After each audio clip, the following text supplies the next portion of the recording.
welcome to Emerald Lake. It's Raven again. Da da da. More story times. Hello everybody that's here already.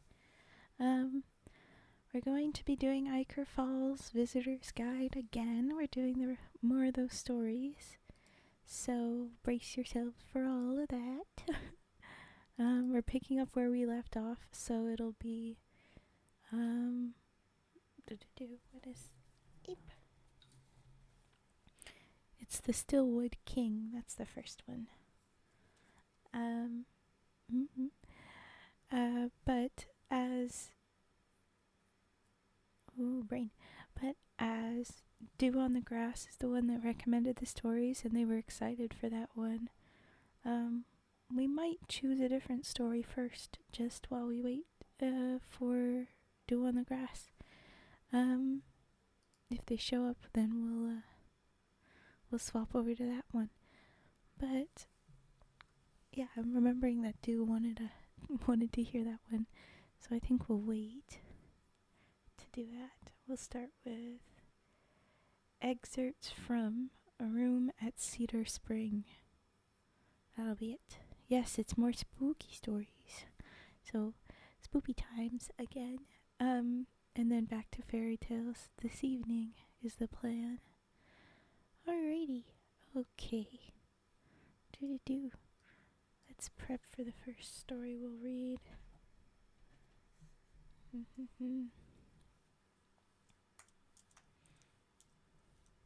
Excerpts. Actually, it was just in a different font. It's not really what this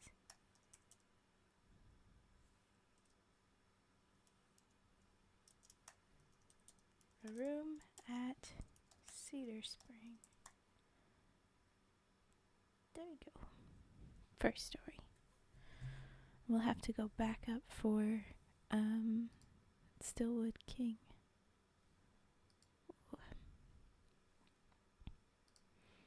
Here we go. Jumping in. Well, that's good. You can watch the spooky time at a time that you're not going to be spooked instead. Oh, Yolen's already attacking. Not a good sign. But maybe I'll change up the order, because I usually do my classic fairy tales in the evening with the more out there choices for the first one. I could change the order tomorrow if you'd like, Cage. We could do that. I'm not opposed to that. But okay, the first story, excerpts from A Room at Cedarspring.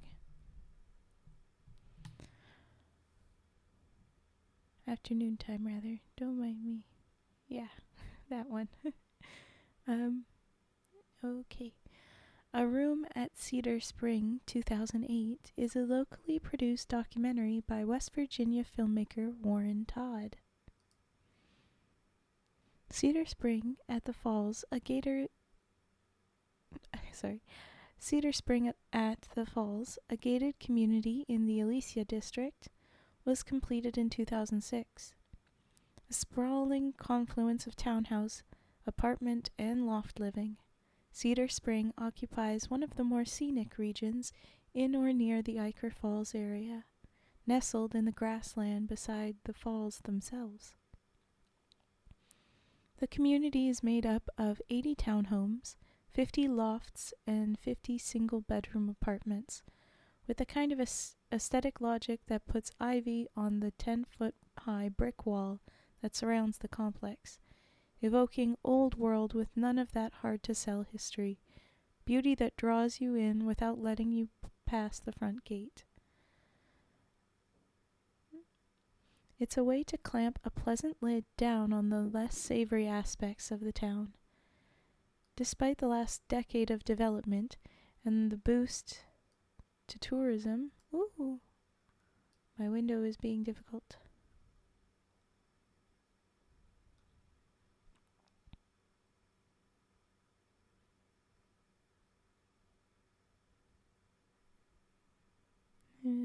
Despite the last decade of development and the boost to tourism, Ichor Falls is still rooted firmly in the American mind as a ghost town, a curiosity of a bygone age. If it's in the American mind at all, that is. The New Elysium Group, since its acquisitions in the 1980s, has invested a lot in a town comeback, but instead of a respectful merging of Ichor Falls history with a newly planned future, New Elysium bulldozed the old, or, when required by West Virginia law, simply built around it. The result is a two-faced town, a patchwork monster of city planning. Lower Alethea is still a suburb in ruins, but you wouldn't get the impression it was even there, with glossy places like the New Elysium Fashion Park, a rapidly changing town center, and of course, Cedarspring.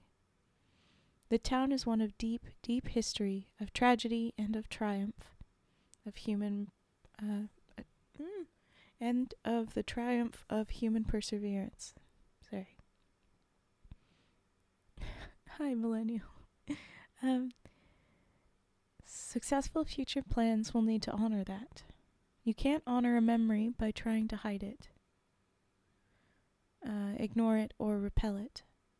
Cedarspring, with its impersonal McMansion townhomes, stuccoed, faux-finished walls, pleasantly distressed murals, and Americana cute street names, is Ichor Falls by way of Disneyland. Today, none of the 180 living units in Cedarspring are occupied. New Elysium still pays gardeners, caretakers, trash service, and security guards, but no one actually lives in what was supposed to be the hottest new upscale property in a 30-mile radius. I spoke with Michael Hayes, a junior architect and planner for Cedarspring, and one of the few people to return my phone calls. What were your feelings on Cedarspring? Michael Hayes, or will be referred to as MH later. Michael Hayes, I've worked on a number of these townhomes for various developers. Pleasant Valley Homes, Turnkey at the Pines, the new Avalon in Atlanta. Cedarspring was ambitious. I don't doubt that Elysium jumped the gun on the project as far as the timeline. I think they'd intended to have the rest of the town further along, drawing a bigger crowd than it was. Cedarspring has been vacant for 2 years. Do you think the faux authenticity angle just isn't accepted in a history-rich town like Ichor Falls? MH. A lot of times it doesn't play in a town like this, where the contrast between faux rustic treatments and the truly old is so stark. But it wasn't our target demographic. We were after people who wanted quaint country living but didn't want to have to replace lead pipes and have the foundation leveled. The mist in Ichor Falls is a draw for the area, but all that moisture means you've got 4,000 houses in need of a serious overhaul. Communities like Cedarspring succeed in nearly every other instance, so I don't think that's why it hasn't appealed to home buyers. Paul Lloyd, referred to as PL later too, one of the first tenants of Cedarspring, moved there in February 2008 and broke his lease to leave in May. So it was just there 2 months. I traveled to Portland, Texas, where Paul currently lives. Oh no, it says... Oh, my brain. Yeah, Paul Lloyd says, I lived there for 4 months.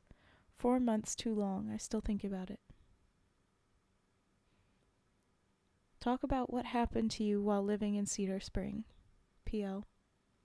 This is going to sound really odd, but it's your home. This stuff matters. No one wants to feel like an intruder in their own home. The whole time I lived there, it's like there was an impersonal feel to every part of the house. That's not a surprise. I've lived in that kind of housing before, and it's all a little cookie cutter. It's supposed to be this getaway, but this was like, you know that feeling you have sitting in the dentist's waiting room? The buzz of fluorescent lights, the cold antiseptic smell? It's anxiety, it's isolation. Like you're held separate from the rest of the living world. Cedarspring magnified that feeling 10,000 times. And it's everything in Cedarspring. It wasn't just my house, but the streets, the empty playgrounds, the fountains. And it had nothing to do with them being empty. I had friends living in other units. We ended up getting together weekly, then every couple nights, finally hanging out for hours every single evening until past midnight. No one wanted to be alone.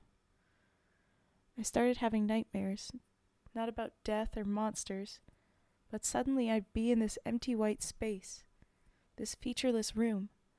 The sense of isolation became this huge weight. 1 billion tons of invisible rock pressing me into the ground, suffocating me. A slow-moving glacier of pointlessness about to slide over me. I'd wake up and that feeling would eat me alive. Same with the other tenants. We'd gather just to be near something alive, something natural, something real. After 3 months, it got real bad. I started getting into fights in places, screaming in my room. I actually would cut myself just to feel something. Some of my friends there admitted to the same thing. I've never done anything like that before, and I haven't since I moved out. It just got so bad.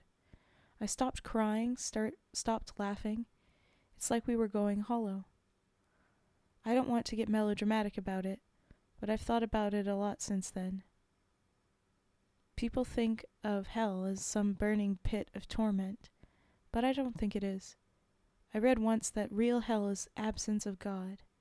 Ichor Falls has a reputation of being a haunted town, and when I lived there I saw my share of things out of the corner of my eye. But I never saw them at Cedarspring. They just weren't there. And somehow that became the opposite of comforting. Ghosts haunt old buildings, old places. Is it possible for a place without a past to be haunted by its own lack of history, by bleakness? Can a place to be haunted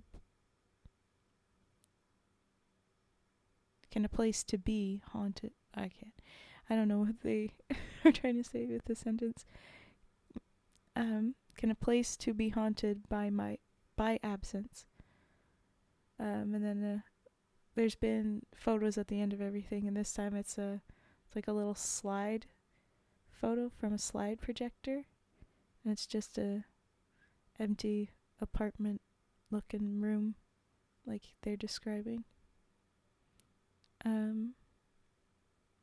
That is that excerpt from a room at Cedarspring. I'm glad that we have the trigger warning still up. Last time I was like, I put that up, but we didn't really have much, and then, oh no, very relevant this time. They got to darker stuff there just because the house was empty. That feels really weird. But, oh boy. Okay. Dark story. Weird stuff. If Dew was here, they would be probably telling us about these are all stories that it's not about the actual haunting or creature involved in it that's making this stuff creepy. It's that you make it scary. That one definitely felt like that. Did we have any redeems for in between stories? This is because otherwise it'll be the next. Oh, there we are. Got to meet that. Okay, then we'll get to humming and page ruffling and then scissor snips. All right. Oh, Dew, you're here. Good morning. What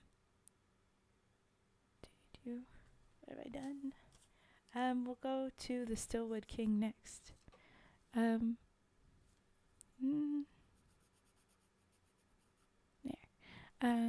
But we just read only one story, so we'll get to the one, because I remember last time you said that you thought it was a really good one, the Stillwood King. So I wanted to wait for you. I forgot. No, you're right, but now I'm disappointed thoroughly. Dang it. Normally I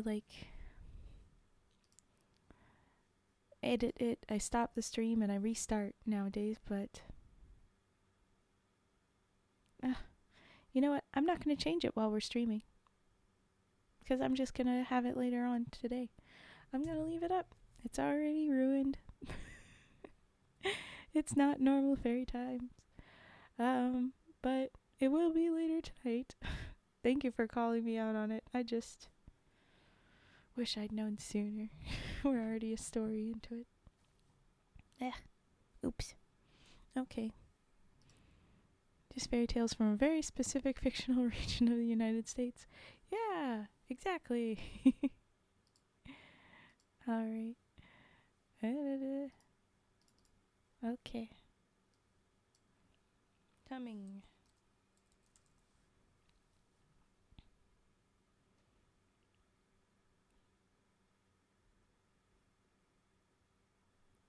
Chris, would you say no to this face? It's a cute little emote that would be difficult. Okay, humming. Hello, Battle Chain.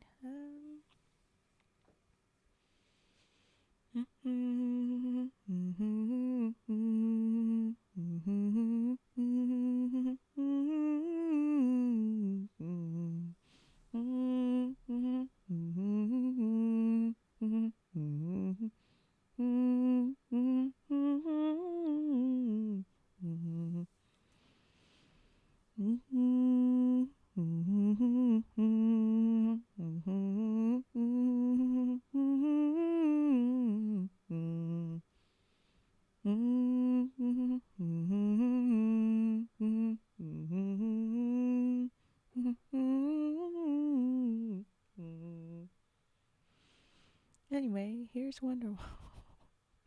No.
When the torso inexplicably skitters away from the camera. Yeah.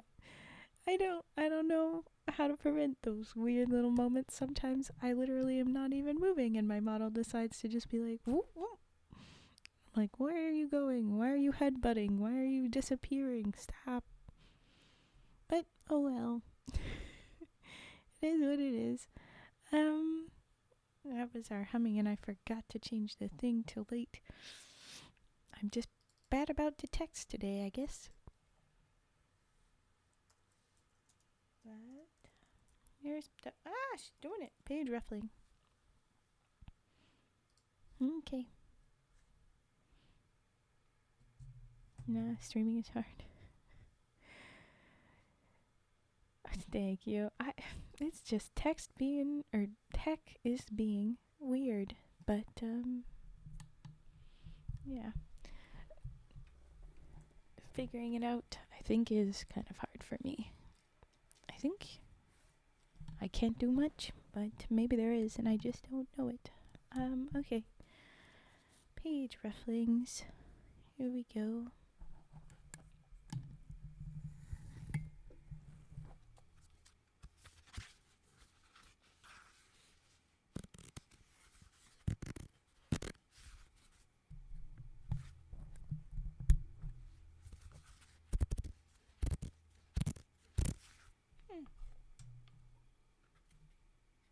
I can't seem to hear anything.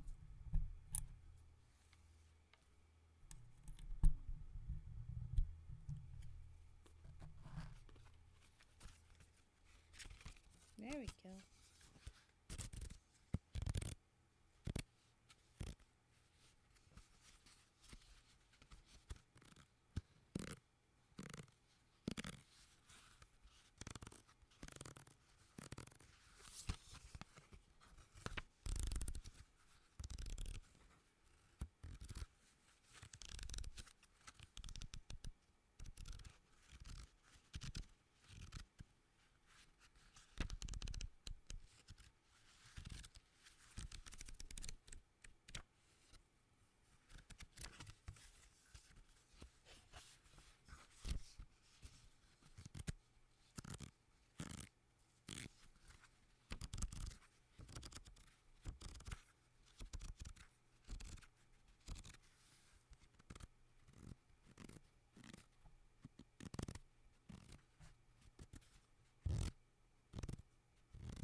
Okay, that will be our page ruffling. Now I'll do scissors.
There was our scissors.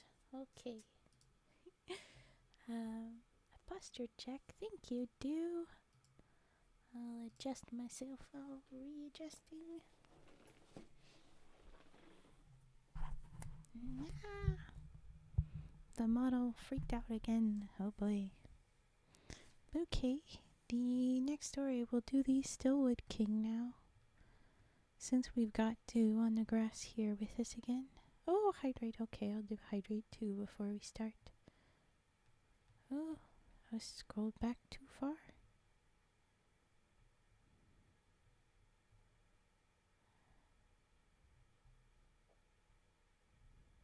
There we go. Okay, hydrating. Thank you, Millennial.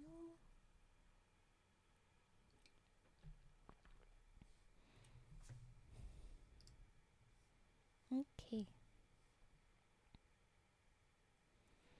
Oh, Battle change you mind if we do the page flipping after the next story now? I'm just getting this stuff set up for the next one.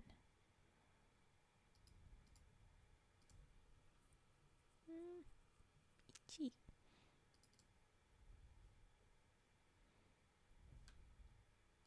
I'll do the page flipping after the Stillwood King. It's not very long, so you won't wait long.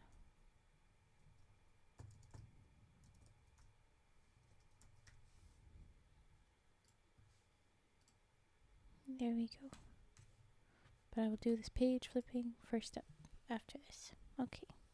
Great. Thank you. Alright. The Stillwood King. In 1806, settler Elijah Brown became lost for 2 days in what would later be named the Stillwood Forest, a deceptively small wooded area southwest of Ichor Falls proper. So this is the guy that we heard about in the quick stories at the start of the book. So yesterday's first story from it. The guy said that he was there for 9 days or something, but everyone else said that it was 2. Ooh, okay, I will do that. Do you want wood tray or the wood singing frog? The little wood sticks? Anyway, okay. So he's there, alright. When he returned to the town, Brown was gaunt, dehydrated, and starving to the point of near death, and insisted he was lost not for 2 days, but 9, which would make more sense if you're starving that much and dehydrated. He also had carefully kept journal entries with the rise and set of the sun, and indeed he had made 9 of them. Exhaustion and confusion clearly played a factor in augmenting Brown's story, and of course after a hard winter there's no record of how dehydrated and starved Brown may have been before getting lost. Later expeditions into the Stillwood showed that the forest floor was incredibly thick with vegetation, with tall, rail-thin trees making most passage exceedingly difficult. Add to this 3 similarly curving creeks and streams flowing off the Erythia, the natural sound dampening of the trees, and foliage, sometimes so thick that it blocks the sky, and you have a recipe for losing one's way quite easily. Hi, Rose, and yes, okay, sticks, good. However, Stillwood still carries the stigma of being invisibly endless. The legend of the Stillwood King started, interestingly enough, almost immediately after Brown's return. Contrary to popular belief, it was not Brown's story that evolved him into the spooky figure of legend as time passed, but his experience probably did inspire it. Historians believe either teachers at a schoolhouse bordering the Stillwood or parents of the attending children cooked up the legend to keep kids from wandering into the dangerous woods and getting lost. The legend says that Brown was not the first person to get lost in Stillwood, but another man entered its wooded labyrinth hundreds of years before. Time doesn't work in the Stillwood the same way it does outside of it, and the longer you're trapped, the longer it seems, even if you've only been gone a few days in the real world. That first victim became a permanent part of Stillwood. He never found his way back home, and should have starved to death, but the Stillwood wouldn't let its king die, so it slowed his heart to a crawl along with the rest of him. They say it beats once per day, and that he can't move more than a foot in an hour. When he's alone, that is. His clothes are ragged and torn, and he looks more like a bone-white cadaver than a man. He screams and cries for help, but no one outside can hear him, and over the centuries his screams have become silent. And as he stalks among the dead leaves in exhaustion, praying for death to come, the Stillwood becomes a little more a part of him. His blood is creek water and moss, and his skin is the color of mushroom caps. They say if you ever find yourself in the Stillwood, you have to be careful where you look. You see, the fact that no one sees him is what disconnected the Stillwood King from the normal passage of time. He is as slow and silent as the Stillwood itself, that is, until your eyes fall upon him. You may catch a sliver of white through a stand of trees, thinking it to be a crop of mushrooms growing up the side of an old oak.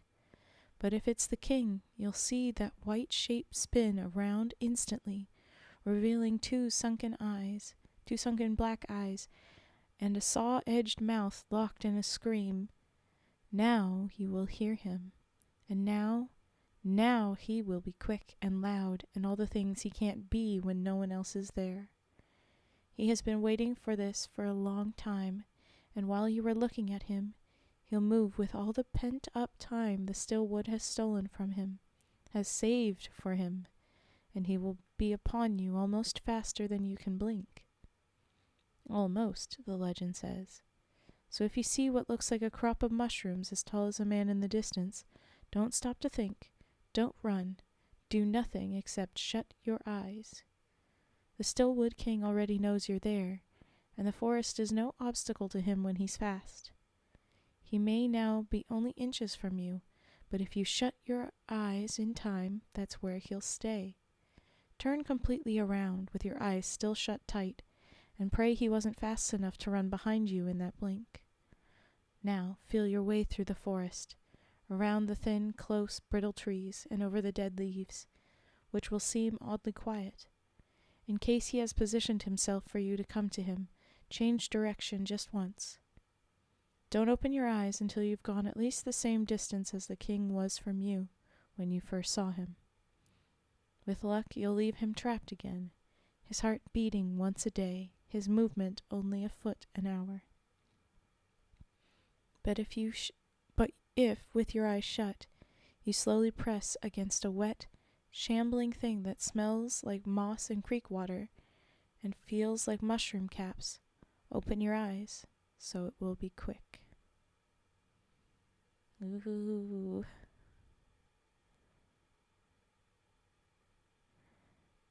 It gives the impression that the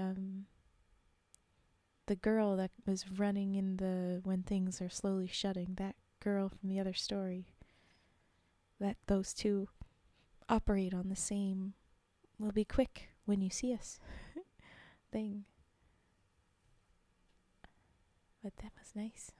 I forgot to say the end to that. That was the end of that one. I can see why you like it, too.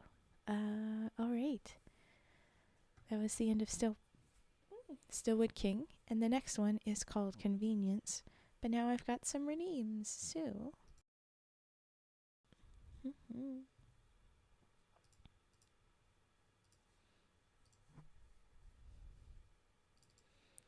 Starting with the end, with the rainbow and sparkles. Yes. Page flipping. Alright.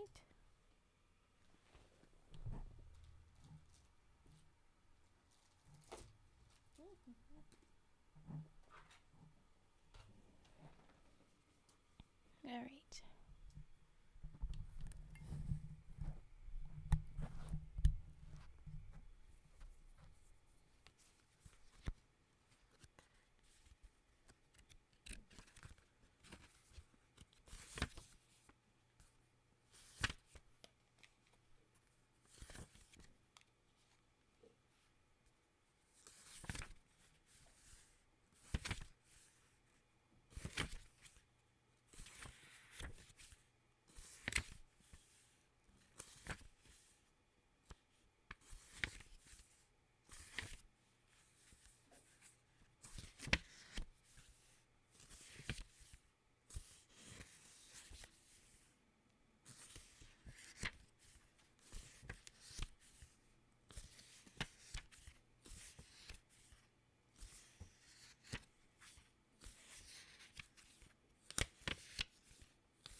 There was our page flipping.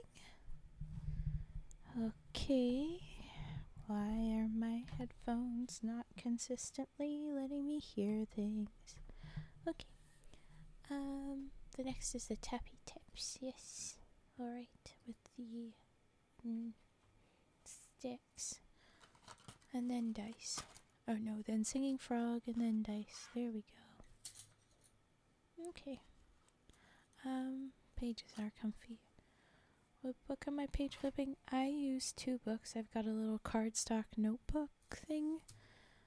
Just cheap little notebooky book. And then a classic paperback, flimsy thing. Very soft pages as someone else has done. Little trashy book, as people would say. Okay, here is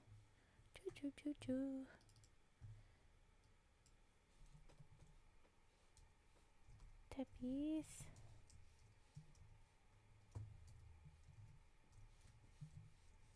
There we go. Let's see how this works.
Go ahead, Battle Chain. What's the idea?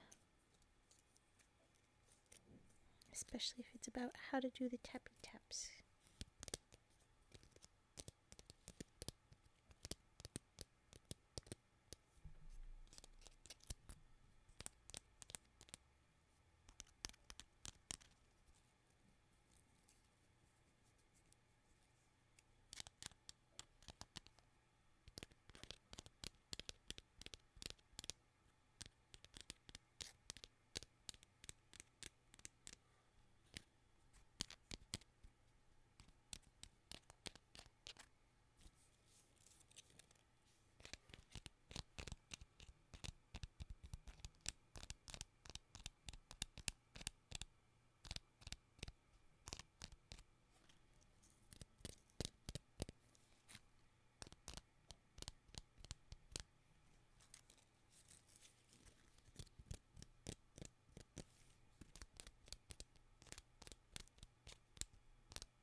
That'll be our tappy taps.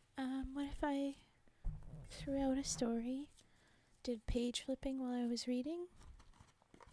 The trouble there is that then I've got to keep my hands on the book and pay attention to the book as well as the where I'm reading. And when that's text, I can get lost pretty easily in like really fat paragraphs, which is very classic with the fairy tale stories that I've got. So it gets really difficult because imagining the Bo Burnham bit, the pages are blank. Why am I lying to you? Ooh. But on the other stories, the shorter ones and stuff like that, that makes sense. When we do the poetry ones, though, I have physical books that I could read from that I was going to choose.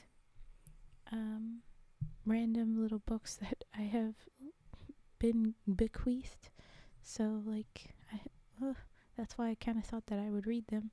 You would get those little page flipping noises, so that will exist for sure in some stories. It's just not as helpful when I lose my place a bunch with some of the other ones. I could probably do it for this, something like Ichor Falls here, because it's a set of stories that have page breaks as opposed to online scrolling. So I could flip a page every time there's a page that changes on there, so that makes that bit easy. I remember when to flip a page when it changes page, and their text is like a lot clearer and easier to follow, so that I wouldn't get too confused about where I was. So I could do it for this one if you'd like. We can try that out here. But I gotta rearrange some things, and first I gotta do a singing frog and some dice, so let's do those. Singing frog, alright. I hope the wood stick tappies were good, by the way. It's a new one. Whenever someone asks for the tappy taps and they request a specific thing, I'm like, ooh, okay, what are we gonna do? How are we gonna do it? And we're all learning together. Okay, setting up. Hold on here.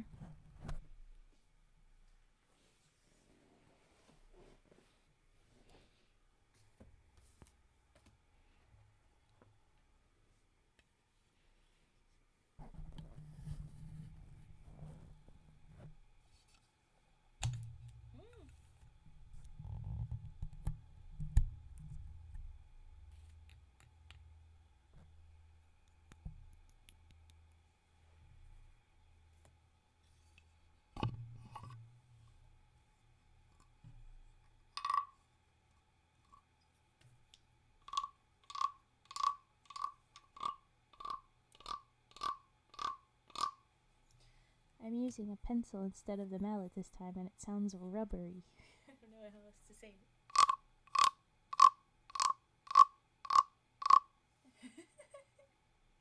He sounds funny.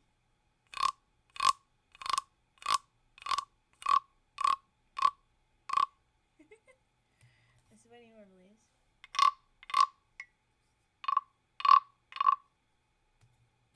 No.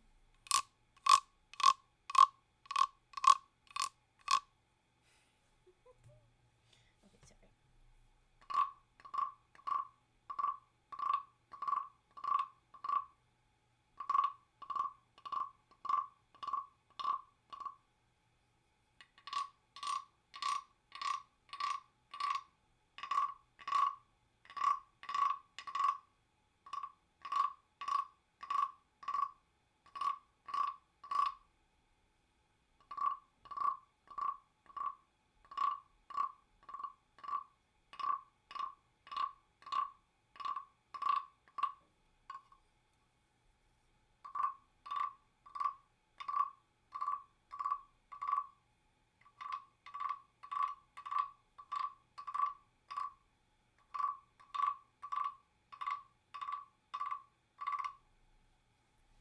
Oh, good night, Battle Chain.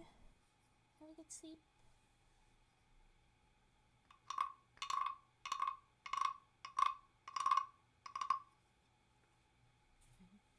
With the wrong mallet, pencil instead.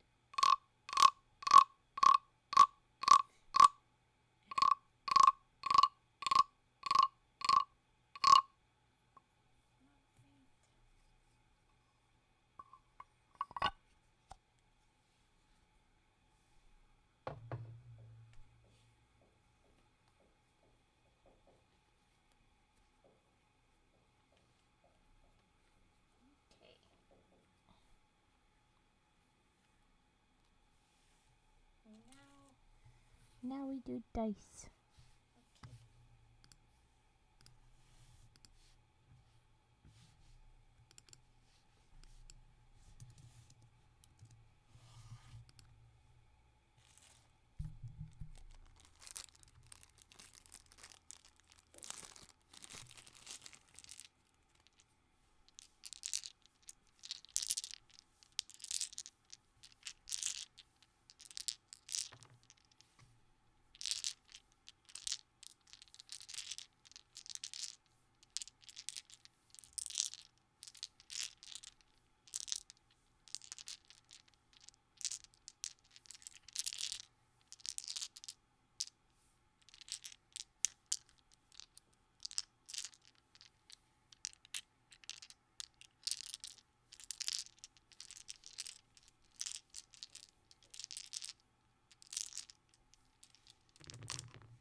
go back to stories, I guess, since that was all our redeems.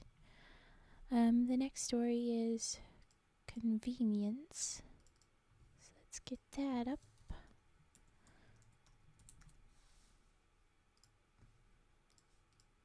There we go. And I'm gonna try out Battle Chain's kind of suggestion. Okay, that go there. Resettling self. Okay. Convenience. Business these days, it ain't what it was. Okay, what a start. Moved back here in, don't even remember now, it's been that long. Figured town needs a convenience store. Hell, the whole world seems to need convenience stores. Why deprive myself of a steady living? Built my little store. Easy access to the highway, to the town main road. No brainer, right? Get the tourists coming in for the falls, and get the locals who need a quick something or other.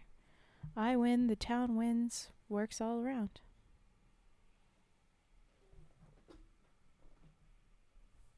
Sorry, something got weird with the chair.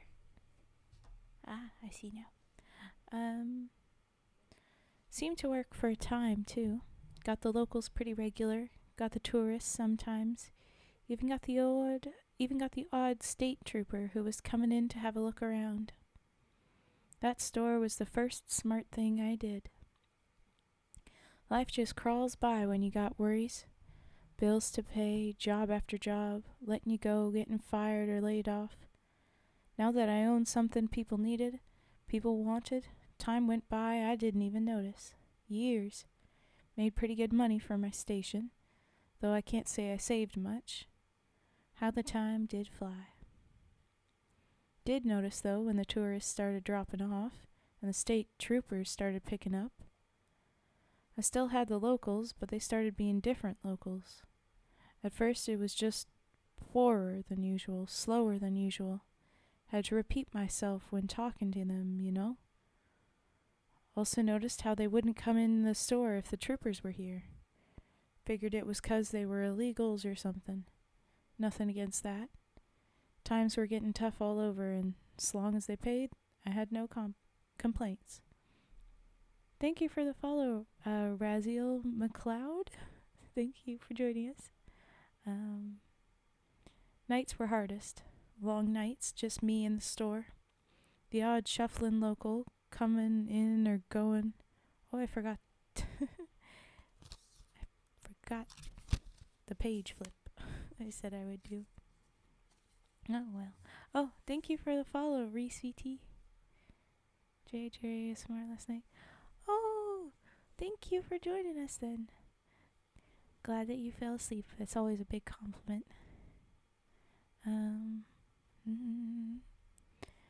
Okay. Nights were hardest. Long nights, just me in the store. Odd shuffling local coming in or going. The lights buzzing overhead. Got to talking to myself, playing the radio to make it seem like there was more company. These new customers couldn't chit-chat for crap, I tell you that. Some seemed smarter than others, but even they wouldn't talk.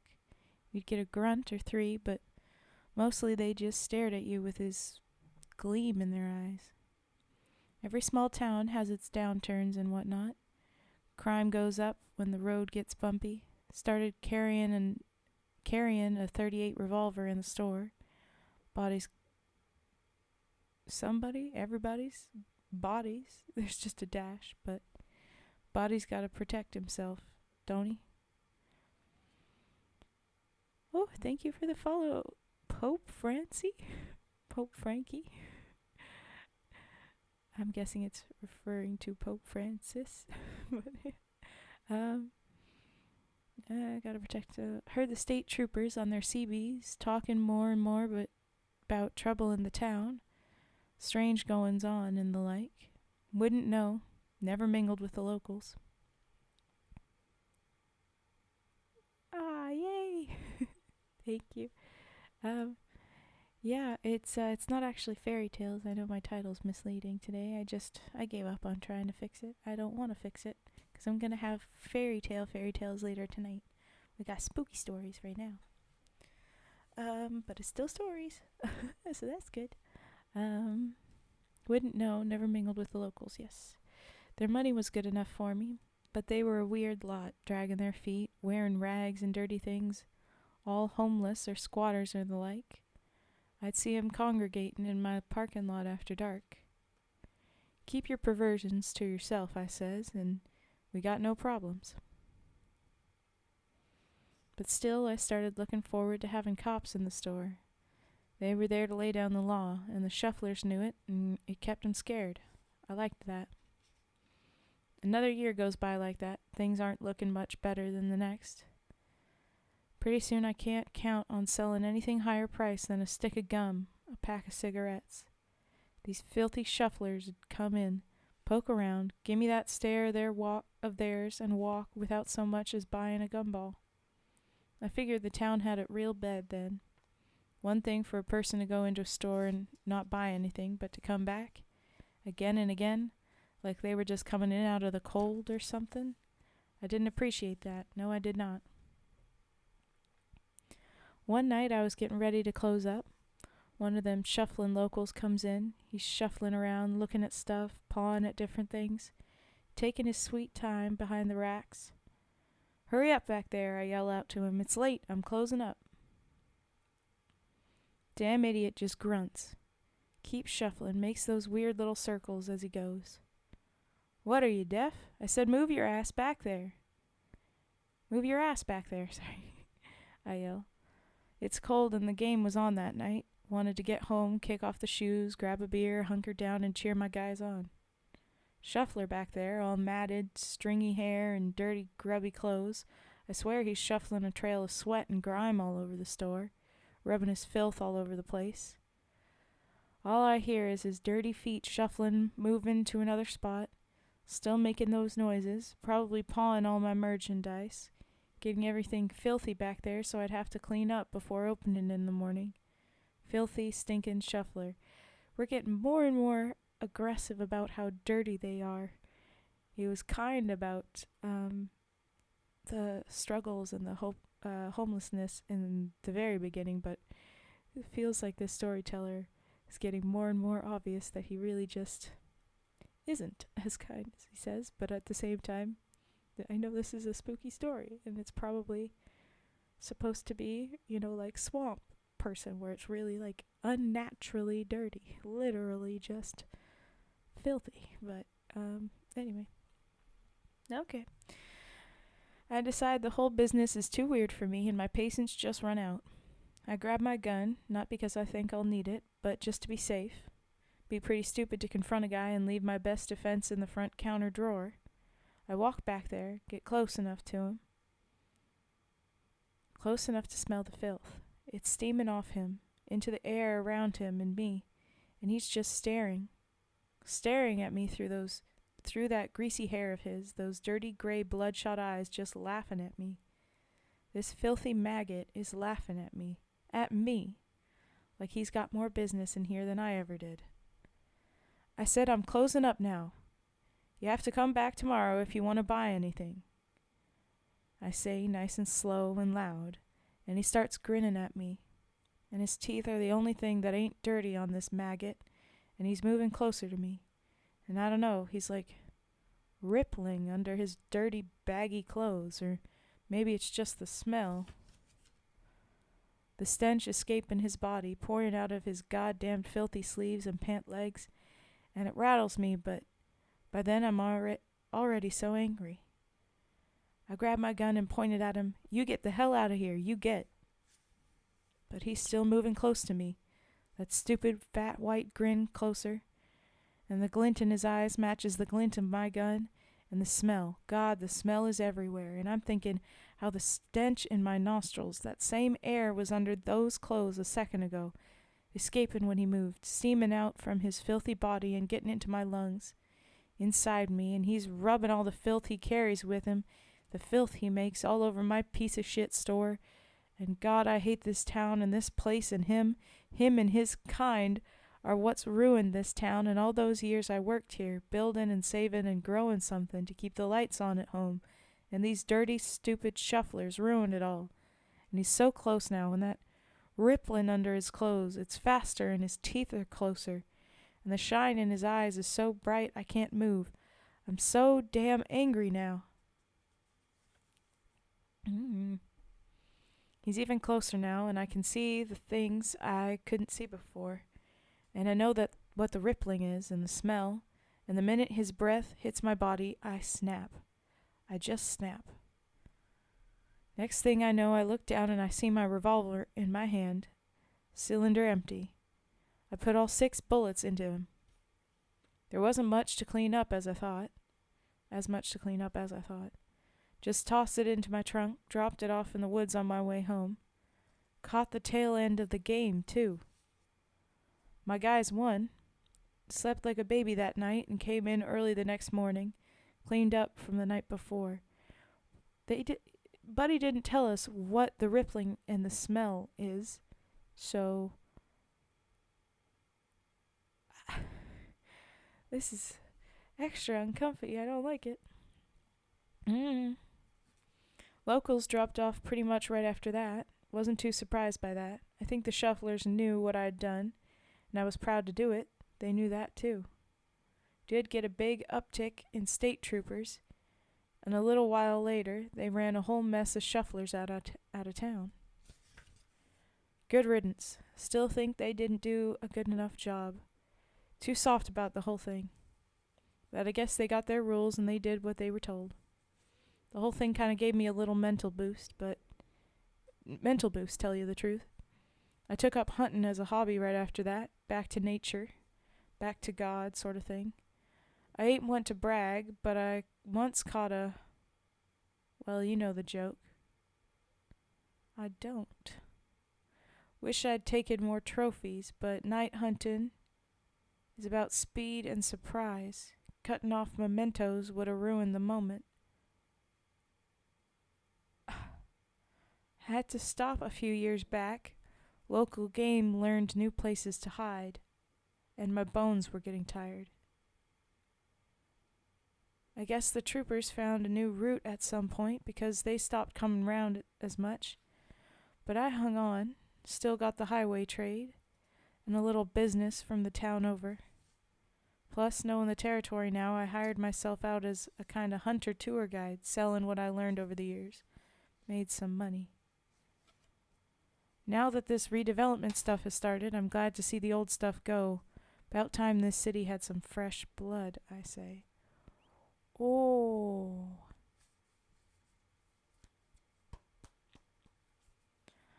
I don't like that guy. Okay. So how much you want to guess that the shufflers were the monster, or he was a monster? Because I think he was the monster. He sure sounded like a monster by the end. Oh God, I do not like that guy. Ugh. You forgot you had low quality? You had? And I don't care if you have higher or worse quality. I had to put my quality down so that the streaming wouldn't crash because everything was being complicated. And I forget how much I am at right now. God, I love Ichor Falls. Yeah. I can see why. It stirs up all the feelings. It does good jobs. Ooh, boy. But I tried that page flipping. Probably couldn't hear it all that well, but I was doing it. If we like that, let me know. Also, this is the times for redeems. I'm just gonna kind of stretch and reassemble myself and give you guys a minute to maybe do redeems. Otherwise, we'd move on to the next story, which is 20 minutes in the dark. So there you go. I did you. Now mute while I get some stuff sorted.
Okay, so I see brushes and chain and sniffs.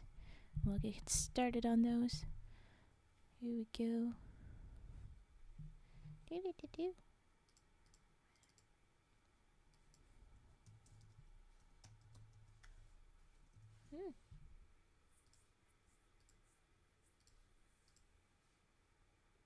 Come on. Oh, and then humming again. Okay. Brushes. Okay, Battle Chain, go sleep. Fall asleep.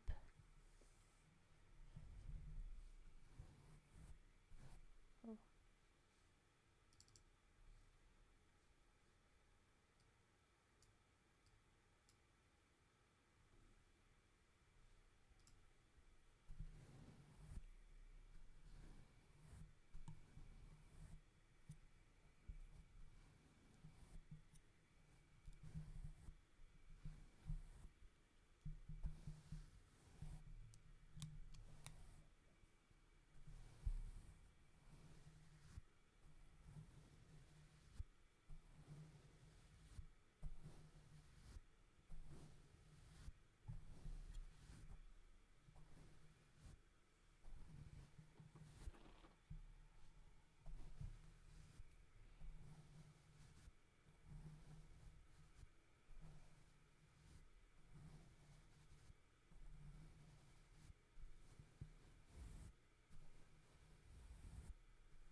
Thanks for the follow, Monica Posey.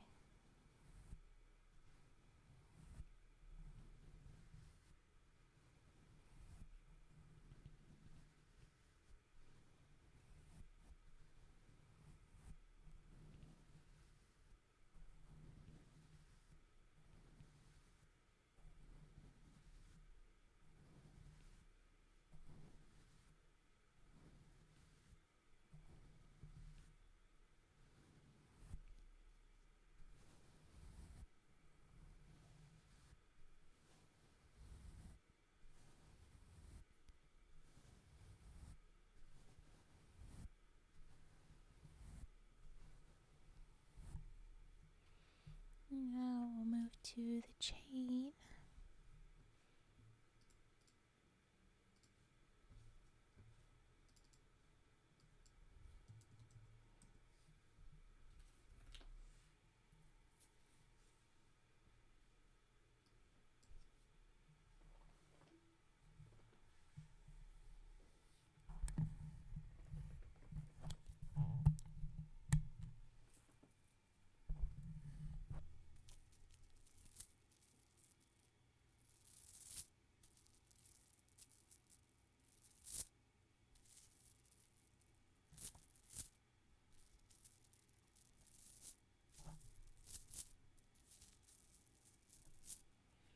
Thanks for the follow, Alex Pro 28 YT.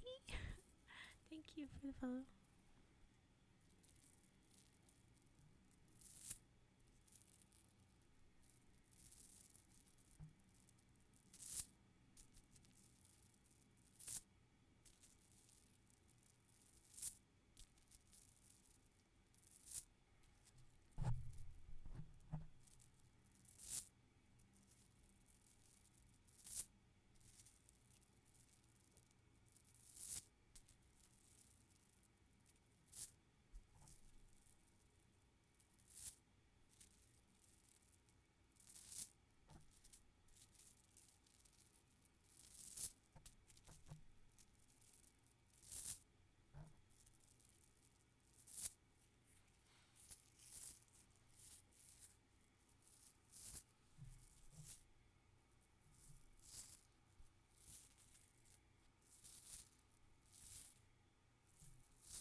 Okay, that was our chain, and I'll do snips. Hello, Alex. Ooh, my headphones are being unhelpful. I know you can't hear that part, but I can. Hello, Dum Da, and do.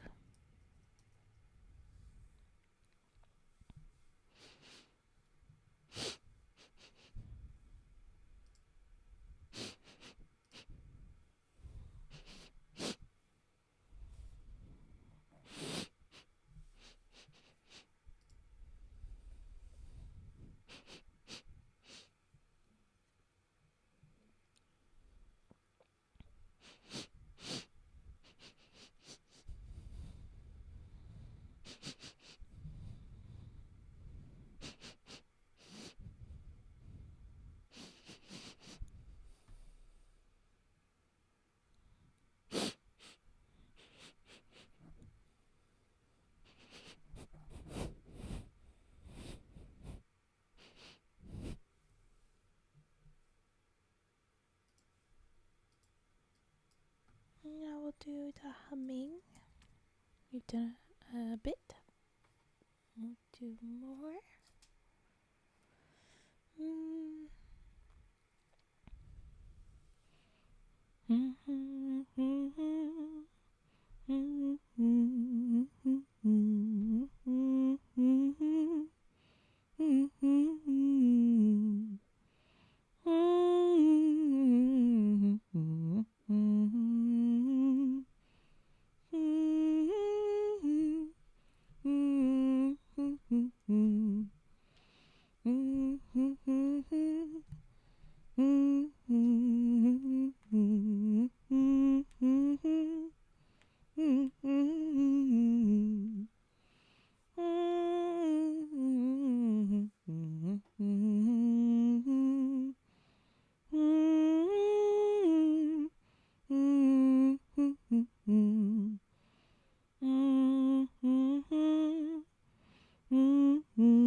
Staying hydrated.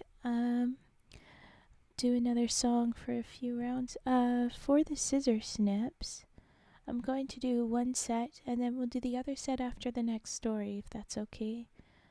Since 2 of you requested that. Alright.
Okay, and now it's the scissor snips.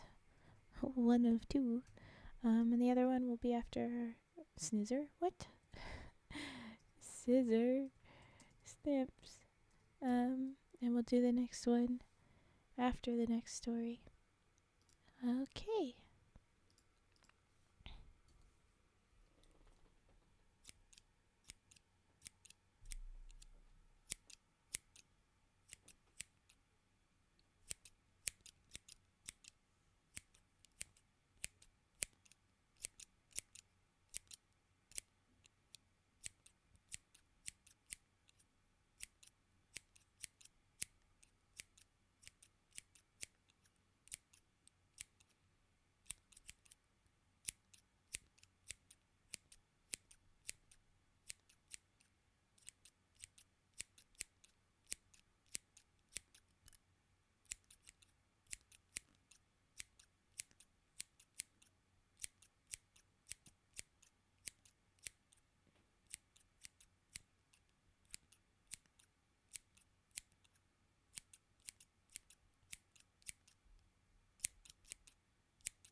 Okay, now we'll get to the next story.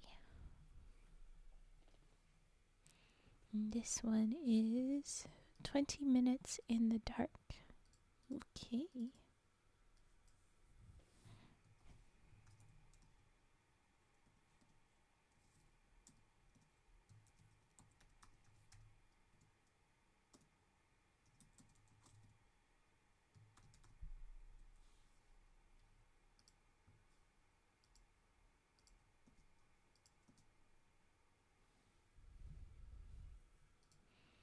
All right. Oh boy. Okay. Make sure I'm set up here. All right. Did we like the page flipping in between in the story? I don't know if anybody could even really hear it. I'll try it again this time, and if nobody can even hear it, then I'm gonna give up on it. But I thought it was a neat idea from Battle Chain. Okay. Yeah, you couldn't really hear it. I will try. It will likely still be not really heard, but we'll try. Okay, 20 minutes in the dark. Kay bolted upright in bed. She swore she heard something. A crack, a thump, something low and bassy but sudden and loud. And it came from beyond the closed door to her bedroom. She moved her phone aside to see the bright red numbers on her nightstand radio. 3:03 a.m. She sat very still in the pitch darkness, her concentration entirely focused on what she could hear, which, at that moment, was nothing. A minute crept by. She slept with every door in the house shut, something she used to do when she was younger because she was afraid of ghosts. Aside from them not being real in the first place, she knew it was stupid to assume a ghost would bother to open a door, but it made her feel safer. It is safer in the case of a fire. Just as pulling the blankets over her head did, which she contemplated doing. What am I doing in Ichor Falls? She asked herself. America's most haunted city, and I had to choose a school near it. Kay originally didn't want to buy into all the stories of dead locksmiths seeking vengeance, the undying and insane trapped in an endless black forest near her house, children burned alive in their schoolhouses, but once she'd given in, Kay couldn't help but read all the literature she could find about Ichor Falls' terrible past. It wasn't so bad during the day, and it never seemed to bother her friends. They could laugh it off. What's wrong with me? I jump at every noise and shadow. Another minute, still listening and hearing nothing. Her eyes adjusted, and she now could make out details of her dark room. The bedroom door was shut, window shut, but there's that coat rack across the room with her hooded jacket on it, the folds in the hood hanging softly open to the floor, sleeves wrinkled but still neat at the sides. It wasn't hard to imagine a body or torso floating inside the jacket. The hood lowered to conceal some terrible sunken bleeding face with eyes like wounds. Any minute now the sleeves would slowly lift up and start reaching for the bed. Was that the sound of something sliding along the wall outside? No, stop it. There's a font that's clear that that's her thoughts, and that was that, so I'll add a she thought whenever that's a thought. She squinted a little and could see her closet door. Not shut all the way, open just an inch, that inch seeming far darker than all the dark corners of this room combined. What stares out from that inch, she thought. What waited outside until the end of the night? What made noise to make the slumbering victim to locate her in the dark? What needed only a single inch to slip out into reality like a black cloak ragged with fangs, scraping the edges of the closet door like clawing chalkboard as it pressed its way out? Kay listened again, gripping her covers tightly to her face. Another thump, wood on wood, wood on brick, a squeal of casters, low rumbles. These sounds were real. Were they inside the house? If they were, they'd be in the front room, 2 doors away. Thank you for the follow, Sir Knight Natsu. Thank you for the follow. Suddenly, Kay felt cold electricity crawl up her spine at the distinct, ringing sound of metallic jangling, like silverware crisscrossing, like a cannibal from a cartoon. Her skin crawled. What was that story, she thought, without forming words as she sat petrified in the dark? The old hag, quite dead, reaching from her grave for the top of her tombstone to pull herself out, like some single-rung ladder to hell. Stop it. She used to live in this house, she was thinking. More muted thumps from the cupboards. She was murdered in this bed. Shut up. She's missing one small bone from her calf, and she's come back for it, she's thinking. No, stop it, or the ghost of a child, a poltergeist, not haunting one house but the whole town. Shut up, making its playground in death, she's thinking. The sound of something heavy dragging. Vibration. He often finds an unwilling playmate in his victims. No, but if you are lucky, he will show you what the flames did to his tiny body. Enough, she thought. She was remembering yet another story when she heard a click. Her bedroom door creaked open, so slowly, achingly. Kay's eyes fixed on the crack, her face locked in a silent scream. She had not invented the sounds. They were real, and now the door opened. The door is open, and it's here. It's now inside. That was all in thought font. And then there's a dash, and we're in like old typewriter fonts. Student murdered. Killer shot dead by police. Falls police shot and killed a burglar early this morning, but not before he had fatally stabbed a woman in her Alethea home during an aborted robbery attempt. Officials say Travis Wayne Garrell, 36, broke into the home of student Kaylee Harris, 23, around 3 a.m. Garrell was witnessed wielding a knife as he exited the home, and when police confronted him, he refused to drop the weapon. Police say that although the house was in disarray from Garrell's search for valuables, there was no sign whatsoever of a struggle in the bedroom. It was peculiar that 20 whole minutes passed between the break-in and her death, said the Falls Police Commissioner Honor Volney.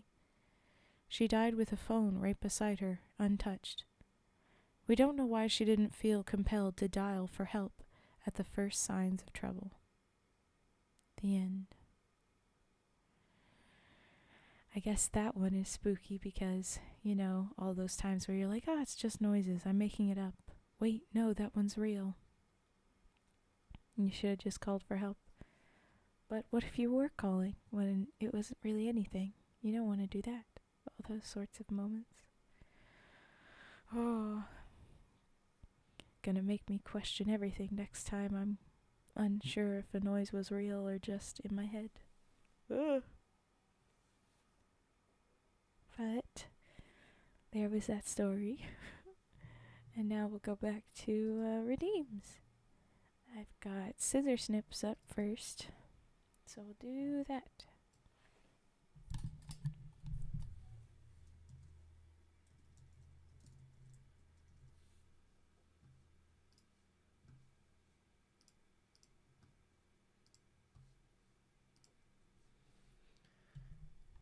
Actually, I'll go ahead with the stretch and posture check. I guess we'll rearrange that setup. Do. Thanks, Death Noah.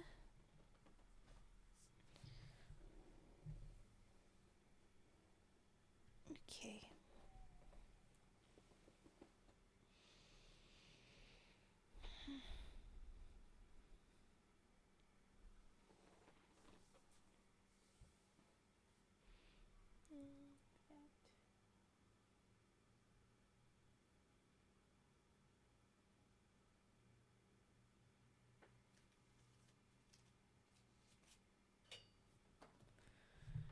rearrange how I'm sitting, so it's gonna take a second.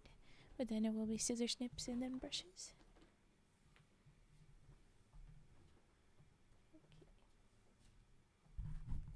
Alright, scissor snips.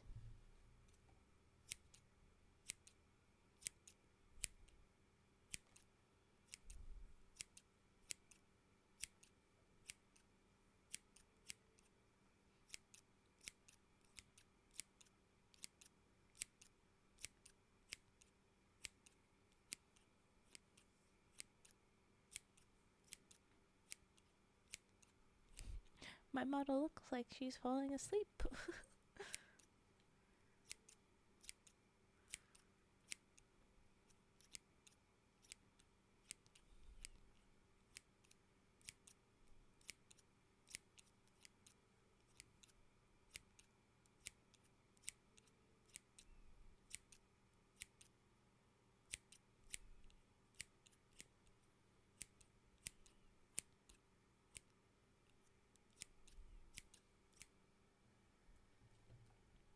Alright, brushes.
Okay, that was brushes.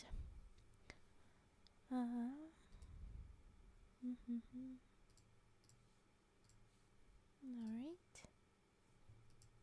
The next story is called Aware, and now I'm curious who was aware of the page flippers last time. I feel like I heard them better in my headphones this last time, but I don't know. Cage, thank you for the little gentleman frog. I love that little guy. He's so cute. They were deaf audible. Oh, there you go. They were audible. Does that mean that they were a good idea? You were like, well, they were audible. Doesn't mean that they were good. Like, well, that was interesting. It was something. But okay, we could hear them that time. That's something, at least. I'm not sure how much atmosphere they had. Yeah, that's the thing. Oh, thank you for the follow, Wanera. Thank you. But okay.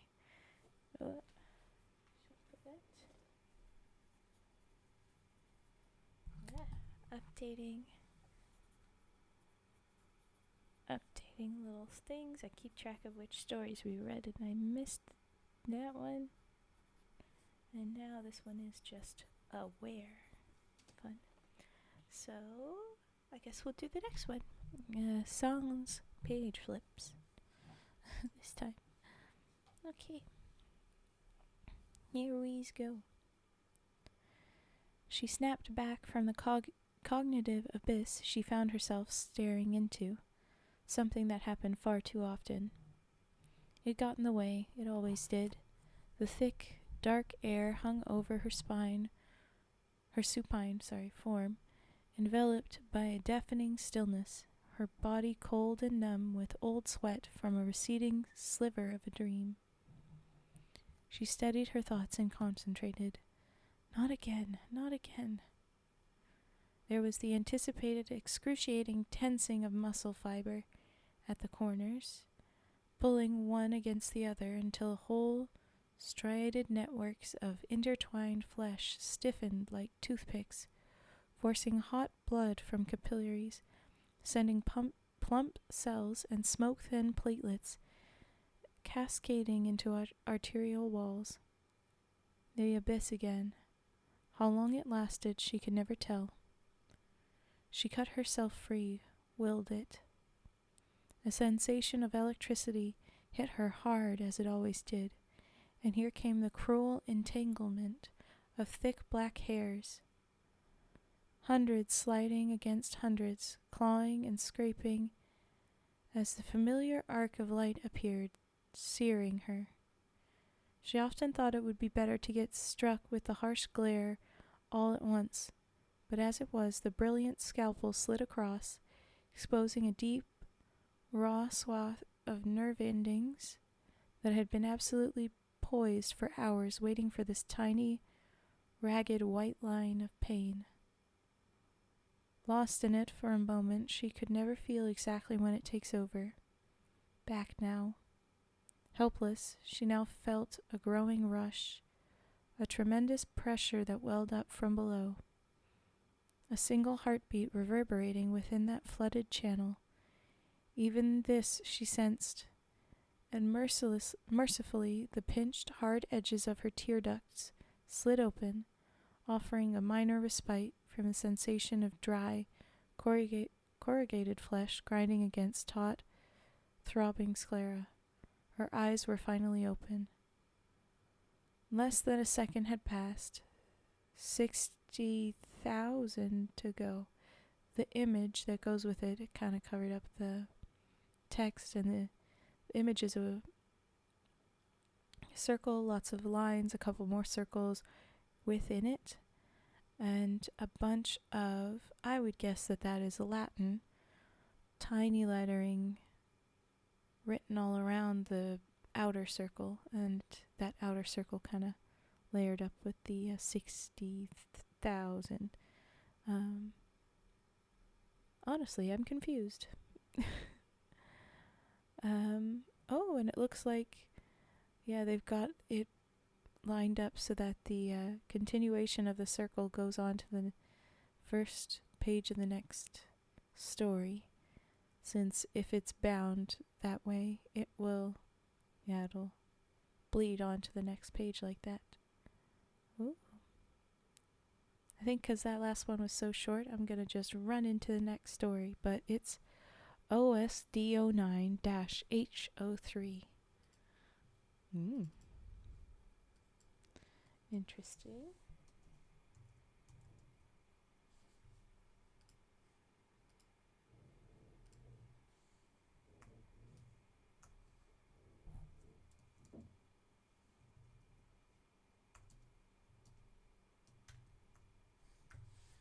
Like that. She's waking up totally aware of all of the involuntary actions her body takes. Yes, but the scalpel involved makes me curious what's going on. And then 60,000 to go. Intriguing. But okay.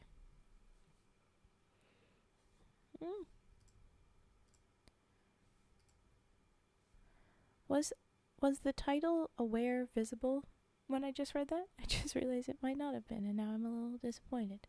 I missed that. Oh well. But okay. The OSDO9 seconds in a day, I guess. H03.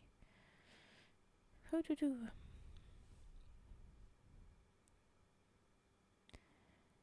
How? What kind of foods do they have? In quotes up at the top. 4 independent subroutines went to work analyzing the phrase uttered by the 4-year-old. Expression, context, voice recognition, tone analysis, body language. Tone analysis needed to be the fastest, and luckily it was also the simplest. No quavering or whining detected. Had it been, the other subroutines would have been directed to stop, and control would have been given over to an array of pre-written comfort dialogues. Expression context came next. Eye contact from the child was only occasional. The image analysis package, in concert with the body language and expression routines, determined that the child, a fair-haired boy, was occupied by something below frame. The RFID scan identified it as a toy train, one of 12 toys in the room. The dialogue routine was updated with the name of the object, potentially to be used later if the child remained silent for a specified amount of time. In brackets, "Hey, is that a toy train you've got there?" being the phrase that they've tucked away. Voice recognition had been dissecting the phrase all this time. Tone analysis supported the conclusion that the child had asked a question. And they have a interesting phonetic deconstruction of it. What kind of foods do they have? Question mark. Food triggered a subarray of typical questions, and once the substrings kind of and they had been identified and routed through the context and grammar parsers, it was a simple matter to locate the most likely question being asked. I'm enjoying this deep analysis of how to deal with a 4-year-old asking for food and having a pre-written thing to say when you don't know what to say back to them. What's that toy you got there? Anyway, the response set indexed by the question was accessed and syllabically divided for the vocal synthesis package. Then, poring over a hash table of pre-identified lingual structures of the child's father, the synthesizer generated an audio file by conflating the two data streams. Ooh. The implications of this. The file is equalized to include a bassy sub-audio component at 180 Hz, creating a comforting, warm, in-room effect that mimicked the tone heard by the child with their head upon the father's chest. Okay. Meanwhile, a 1280 by 700 image of the father, taken years ago when he was first deployed, is overlaid onto a digital model from the neck up only. Originally, the Department of Defense had planned to include hands so the model could gesture, but this was abandoned early due to overcomplexity. The resulting hybrid is passed through a series of basic lingual configurations, augmented with syllable stress-driven head movements, and converted into a number of keyframes. These individual frames can be presented directly on the viewing screen, synchronized to the audio file. A series of static simulating filters create webcam believability and reduce Morian uncanny valley effects, which children have been shown to be particularly sensitive to. Once it was understood that they want to believe, the goal became to give them less visual fidelity, not more.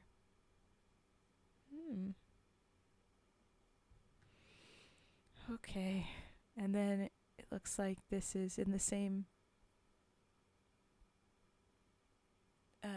font as the weird audio understanding, but this time it's just normal English. It's I'm gonna guess what this model says out. They give us all kinds of foods here to keep us healthy. Lots of things like vegetables, steak, chicken, even some of your favorites like pizza. You like pizza, huh, buddy? The microphone registers no audio response, but expression context identifies upturned corners of the mouth and squinting eyes. I miss you, Daddy. A timer preset with a value of 5 minutes plus or minus anywhere from 0 to 30 seconds reaches 0. A half dozen randomly selected dialogue trees are deallocated for memory. I miss you too, Josh. I'm coming home real soon, okay? Daddy has to go now. Be a good boy, okay? I love you. I love you. Somewhere in the room, a hard drive whirs. The end. Ooh. Oh. That felt very SCP, didn't it, folks? So we've got like a replacement for Dad that sounds like AI.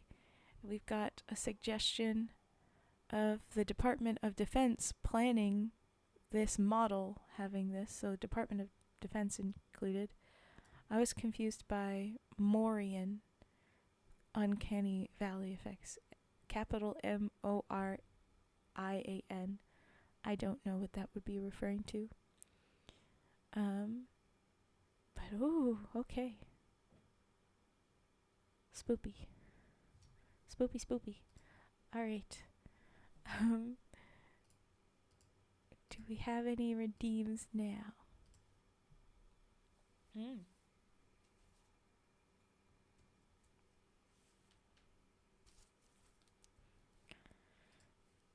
It read so much like an SCP.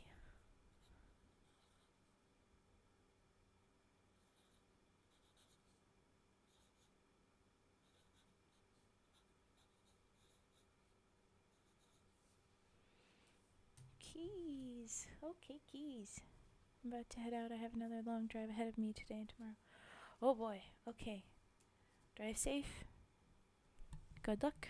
Be careful. Yes.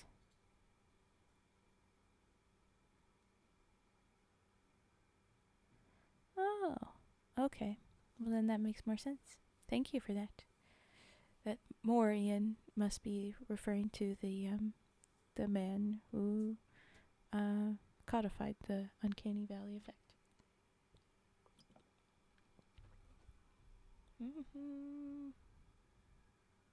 I hydrated because I was so dehydrated, and then I forgot what the other thing was. It's keys. It's keys we're doing. Okay. Keys time.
Hello, thank you for the follow, Sailboo. Hi, cute little emote.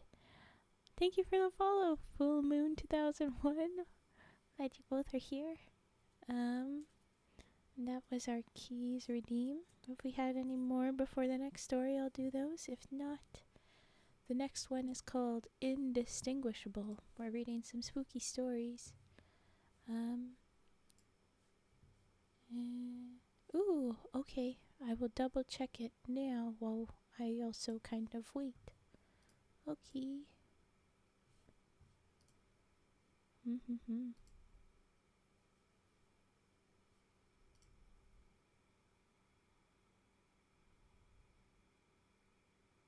Aha, thank you. Thank you very much, Vet.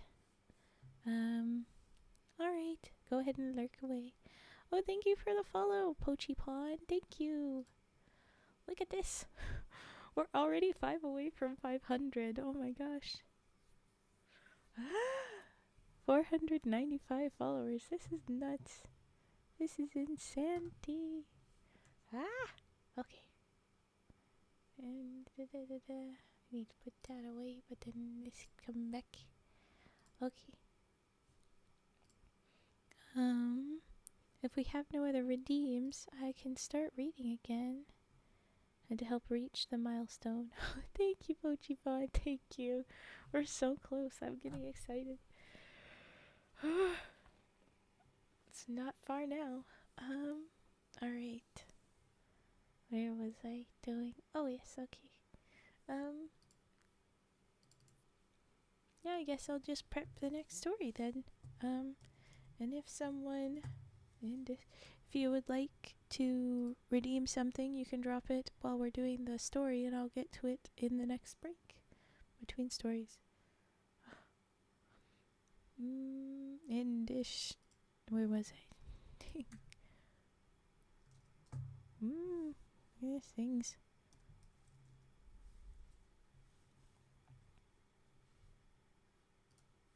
There we go.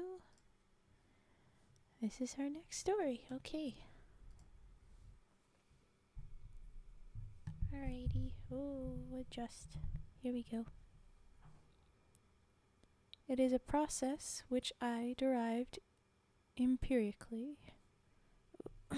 Sorry. We're gonna start that again. Oh, okay. Brushes later. It is a process which I derived empirically. All motion, either generated by or imparted to an object, obeys the same principle. When your arm moves, is the motion continuous, or are there discretized? Discretized? What? No. Brain.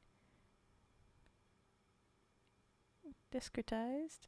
Discretized? Points. Never read that word. When your arm moves, is the motion continuous, or are there discretized points, however small, at which there is no in-between? The latter case, I would imagine, at some subatomic level, I offer. Ooh, okay, so discretized. Yes, but I've never read it, so I'm like, ooh, brain. Every time I come upon those, I'm like, you can have weird pronunciations of these words. I offer, and then it says, indeed he replies. So we're reading a conversation, I suppose. Indeed he replies, in my work I have discovered it matters not the time frame in which the motion occurs, nor the force that impels it. On film, during the traditional application of the process, the movement is indistinguishable from life. Would you agree? Aside from the crudity of the animation, as has been practiced in the past, I say, that is entirely the point. Yes, you have chosen the perfect word, he says, opening the black leather bag I have been eyeing since we entered the room. Perhaps he has noticed. The stop-motion animator's work is quite crude. I have refined the process, and refined them again until the medium was freed of its old moorings, yes? A new art form emerged, and a new science. At a sufficient level, the two are indistinguishable. Many things seem to be, I say. He smiles at this. But enough talk, he returns as his smile is replaced with a stern air of professionalism. There is some hint of pride in his face, though, as he says, perhaps to begin, I should introduce you to one of my assistants. He claps his hands 3 times. From a shadowy corner, a misshapen clay thing the size of a man shambles jerkily across the room towards us, its skin rippling as if plied by countless of unseen fingers. Ugh. That one's a mess. That was extra short, though. Indistinguishable. It was very short, so I will just do 3 miles up a narrow dirt road, I think. Oh no, that one's a bit longer. Okay. Then I will go ahead and do brushes, and then 3 miles up a narrow dirt road after. There we go. In.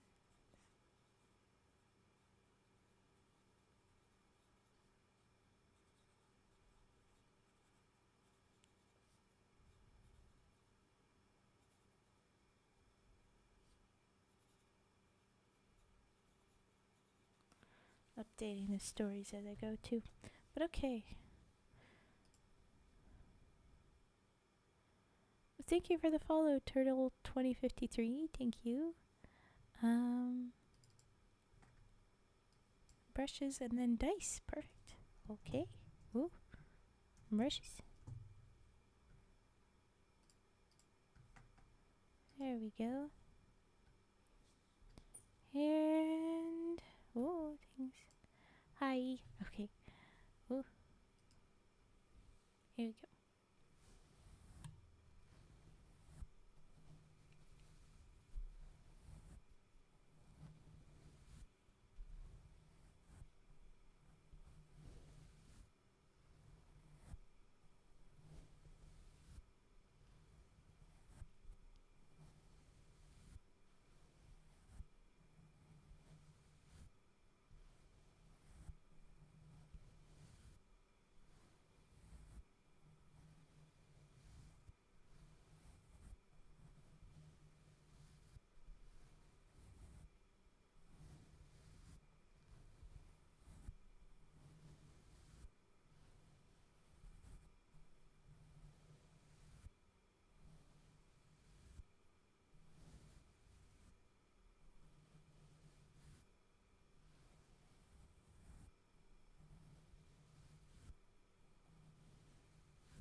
Okay, there is our brushes.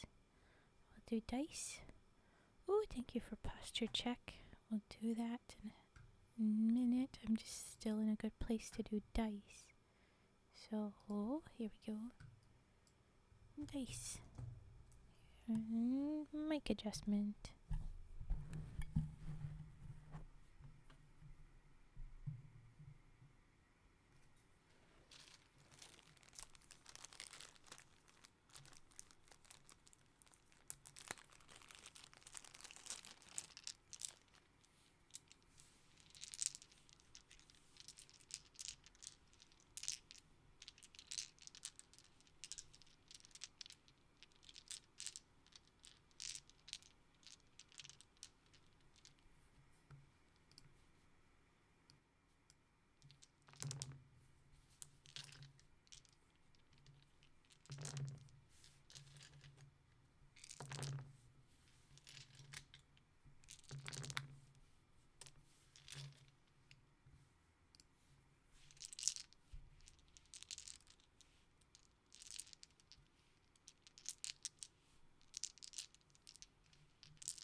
Alright, and that was our dice.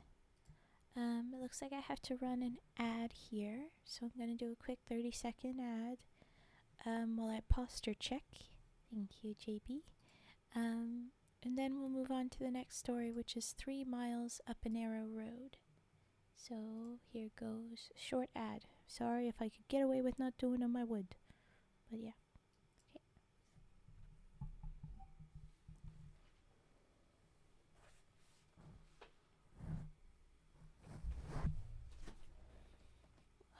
Okay.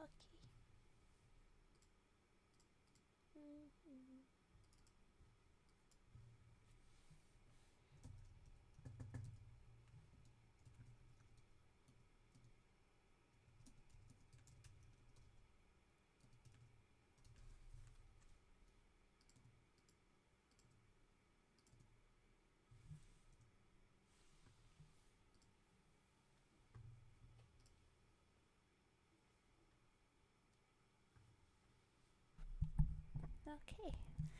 Now we have the story up. Ooh. Boop. Now it looks right. This one's slightly longer than the others have been. And here we go. Layton had given up on his garden faster than he'd given up on other hobbies, pastimes, occupations, acquaintances, friends. He'd started one out of the sheer boredom of living out here in farmland considered secluded even for the falls. His closest neighbors seemed to glean some kind of satisfaction from tending small gardens. They were at least 3 miles down the narrow road dirt. Oh my gosh, brain. They were at least 3 miles down the narrow dirt road in either direction, which he liked. Contrasted with the depth of Layton's other emotions, like was an ocean. This garden, if it could be called that now or ever, had yielded nothing.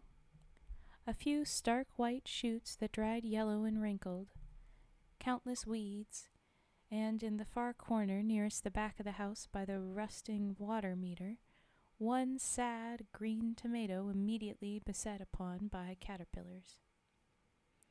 He ran his fingers through what was left of his gray hair and considered pulling all the plants up, but it was a thought that had come to him many times in the past, never acted upon. Let the earth do what it will, he thought. Layton's existence was both bleak and self-applied. He had had a life once, known people once, a child of stern upbringing. He had worked as a materials scientist, a metallurgist for an iron ore refinery up in Point Pleasant for 40-odd years, and took early retirement. Hey, thank you for the follow, Golem1404. Oh boy, okay. He'd worked there for 40-odd years and took early retirement. He attempted to teach physics to high school students for a year or so, but he had no interest in imparting knowledge to those too stubborn to receive it. There was something pathetic, infuriating about youth today and their parents, the people of Point Pleasant, or anywhere really. People got on Layton's nerves. Sometimes he couldn't understand how anyone can stand to be part of the world. Ichor Falls was a dim town, a gray town, which appealed to him. The locals kept to themselves, and in all the time he'd lived out here, he never considered himself one of them. The mist gave him a good, cold feeling. From this distance, he could barely even make out the lights of the highway. The feeling was broken, often by the local newspaper delivery. The man parked his truck further south where the dirt wasn't so soft, and walked 30 yards up to Layton's mailbox. He kept thinking one of these days he'd like to move it further away from the house. As it is around this time of day, he tried to be inside as to avoid all small talk. But here Layton was, standing outside, staring at his garden. He set his jaw. The delivery man waved a long wave as he came closer with a stack of ads Layton had no interest in reading. "Morning, Layton." Morning. Last stop of the day. Always good to see you. Means my shift is over. He had made this joke too many times to count. Just in the box, please. No time for chit-chat, huh? Something you've got to get back to? I enjoy my solitude, and I wish you'd respect that, Leighton said, already moving towards his front door. He stopped and turned back to the man. And if all you have here for me is advertising, then make your last stop somewhere else. You want us to suspend delivery, then? I can put in the form for you, but you'll have to sign it. Leighton responded by angrily slamming his front door. This was his never-ending experience with others. No matter what steps he took to be left alone, it intruded. It persisted. Wasn't it obvious from the way he acted, Leighton thought, what his desires were, from the company he didn't keep, from the places he refused to live, from the state of his garden? He had a house full of journals and books to read. What could be more simple, more easily carried out than to leave another man completely alone? The next morning, Leighton awoke to the sensation that something had changed, for the better. As he dressed, he couldn't place it. Perhaps he had slept better the night before, or perhaps it was as simple as giving the newspaper man a piece of his mind. Speaking of which, he wondered if the paper would be cluttering his doorstep this morning. He opened the front door, no sign of the paper, and would have been here by now. Looking across his land, he felt like the lights of the highway were dimmer somehow, more distant, less of a reminder of the clutter and pointlessness beyond it. Then he heard the sound of an engine on his road. As it drifted closer, it became unmistakable. The newspaper delivery truck. Leighton debated staying inside, but decided to have it out with the delivery man once and for all. Up the dirt road came the man carrying his bundle of insipid gossip. Leighton didn't give him the time to call out a good morning. "You turn around and get back in your truck, son. I told you I'm not interested," he shouted. The man reacted as if he heard a far-off noise and craned his neck to hear it. "Leighton?" he called back. "Yes, Leighton, the one who doesn't want your rag. I don't care if you have to sign that form for me. I won't accept another paper." The man, still holding the newspaper, had a very confused look and squinted into the mist. He looked as if he was going to speak, but instead he turned around as if realizing something, then moved quickly back to his truck, which was actually difficult for Leighton to see in the heavy mist. He turned to his front door and found it a little slick from all the mist, he thought. He gripped it tighter and pushed it open with some difficulty. Walking through his living room, he found that even the floor seemed wet or slick in some way, even though there was no visible moisture. It was a slickness or slippery quality unlike he had felt before, and it was no better when he stepped on the carpeted floor. He thought he could feel it where his clothing touched his skin as well, and still believed it to be humidity or moisture until he picked up a soft-cover novel from the bookshelf and actually found it difficult to hold. He pinched a single page between thumb and and forefinger. But the slickness remained, in addition to another sensation, or lack of it. He couldn't feel the roughness of the paper page, or the book's smooth cover, or the wood of the bookshelf, or his own clothing. It was as though he now interacted with everything through a thick, lukewarm, invisible, oily curtain. This feeling invaded his touch, his hearing, his sight, like a fog rolling in off the lake. The world was turning gray and quiet and slick. Now Leighton soundlessly slipped on the rug and hit the floor face first, sliding halfway across his living room floor. He felt none of it. His body had gone completely numb. He could still move freely, but without any kind of functional traction or sensation. He had been reduced or sensation he had been reduced to merely observing himself flop on the ground. Okay, I missed a comment. A pair of eyes in a nerveless, man-shaped jellyfish out of water. Am I having a stroke? Appeared in his terror-stricken thoughts, and suddenly he found himself screaming for help, but the sound issuing from his throat was wrong. In his mind he was saying help, but the word came out as a distant, quiet series of clicks. He got hold of himself there on the floor and reached up to grip the horizontal slats on the back of a wooden chair. He folded his arms around the top slat, and though he slid wildly back and forth, he was able to brace himself up into a kneeling position and hold his legs together. He turned his gaze into a hallway mirror. In the mirror was the faint impression of a naked man seated on the floor.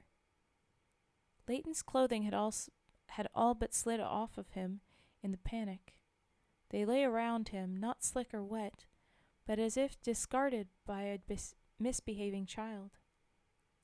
He was very aware of the sharp pressure of the slat in the crook of his elbow as he hung there, twisting idly, craning his neck this way and that as if a solution would present itself if he looked hard enough. But as he braced himself there, even that pressure at his elbow began to fade. Sitting here perfectly still, it was now impossible to know the position of his body at all without looking. Leighton felt disoriented, but not dizzy or tired or hurt. His mind raced.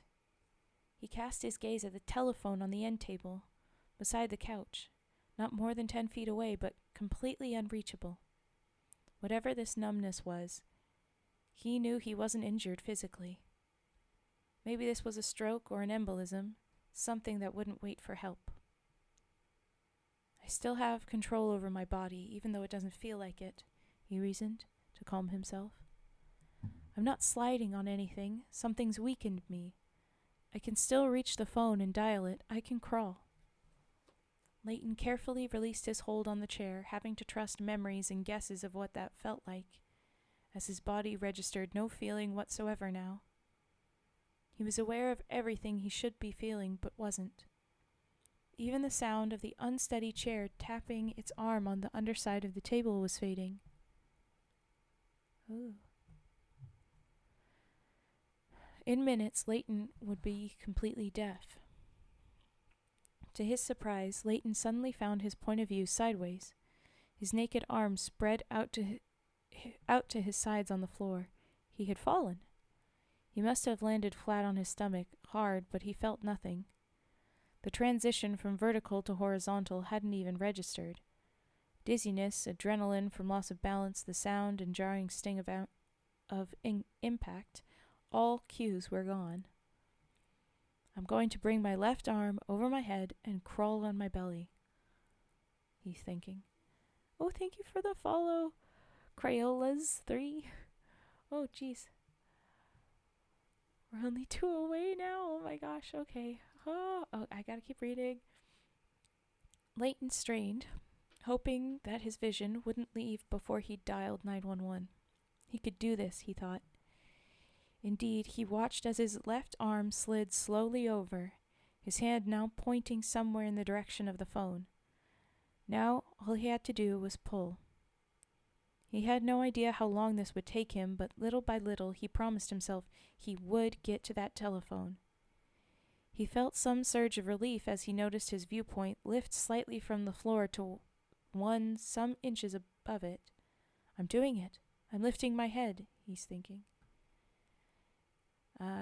His field of view increased as he rose himself off the floor. The expanse of carpet no longer dominated the right half of his sight. Here he was 2, 3, now 5 inches off the floor.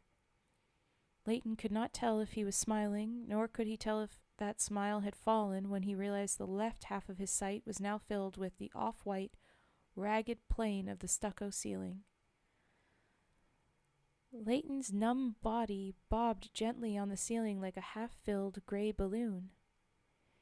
He still had control of his eyes and looked down at the carpet some 6 or 7 feet below him.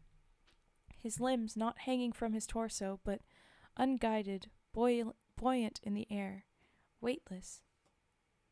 Looking directly at a bent leg, he realized he could see through it to the chair below, as if his body was becoming immaterial.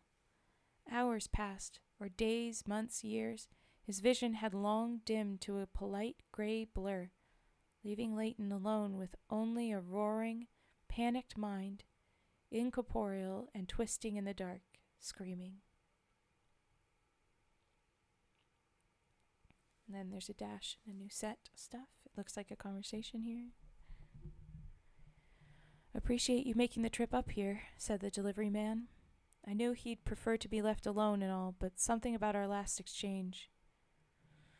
"Understandable," the officer said, looking around the front room one last time. "Probably not the best idea for an old man to live so far out in the country when he could fall down, hurt himself, or worse." Another policeman rapped on the door frame before poking his head in. "There's no sign of anything out here, nothing suspicious anyway. Seems like he just wandered off." "There's our answer, or as much of one as we need," said the first officer to the delivery man. "Well, if anyone's caught sight of him, or we'll see if anyone's caught sight of him." "I hope he hasn't gotten himself hurt," the delivery man said. "Well, you did the right thing to tell us," said the officer. "He's lucky you gave enough of a damn to check on him. You make that much noise about not needing the world. Sometimes the world decides it doesn't need you either." The end. Ooh. That one. I knew from the name that as much as he was like saying he was uninterested in anyone ever visiting him, and that it was called 3 miles up a narrow dirt road, I was like, oh, there's going to be some kind of issue. And the fact that he's so far away is going to be the problem. It was kind of that energy, but it wasn't quite that specific problem. Oh no, there's a raid! Ah, hello. Okay, we have a bunch of people pouring in. Hello, everyone. Thank you for the raid. Cat Kings, thank you for sending everyone in. Hellos. We're reading some spooky stories from Ichor Falls, a visitor's guide. Thank you for those 2 follows. Yeah. That has reached me. 500 followers. Thank you very much for those. I was going to say at the end, thank you to everyone that's been following this this stream, because we're getting closer and closer to 500, and here we are. But, oh my gosh, thank you. Thank you, Fet, for putting in that shout out. Oh boy, okay. Over 500 followers now. This is nuts. Alrighty. And noting this, 500 followers. So I know exactly what day. Thank you. Thank you very much. And thank you for the raid in general. Oh boy. Okay, well I have a couple redeems to do now before we get into our next story is what I was gonna do. But oh boy. Thank you, welcome to everybody that's joined. I usually read them off. Thank you, Crowbar, for the follow. Thank you, Cat Kings, for the follow. Thank you, Corinth, for the follow. Thank you, Chicky FQS. Oh, and subs. Cat, thank you for that. Thank you for that. We've met the sub goal too now. Thank you. Thank you, Chewy Raccoons, for the follow. Thank you, Ronnie McDowney, for the follow. Thanks, Corpse Daddy 244. Thank you. Thank you very much. Thank you very much for this. Okay, we had. Thank you for the follow, Carliosu, I think. I have a couple redeems to do now, so I'll do those. And And I think actually I'm gonna be wrapping up. I was gonna pop out at 8, so we only have 10 minutes. If this story is short enough, the next story maybe we'll do that. Oh yeah, it's the end of the book. Okay, well I'll have to read that then.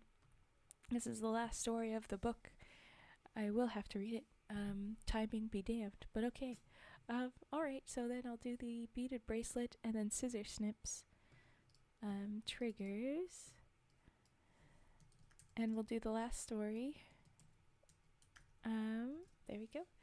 And thank you everybody that's joined. Thank you for the follows. Thank you for helping reach the goal. Oh my gosh. Okay. Here we go. Here we go.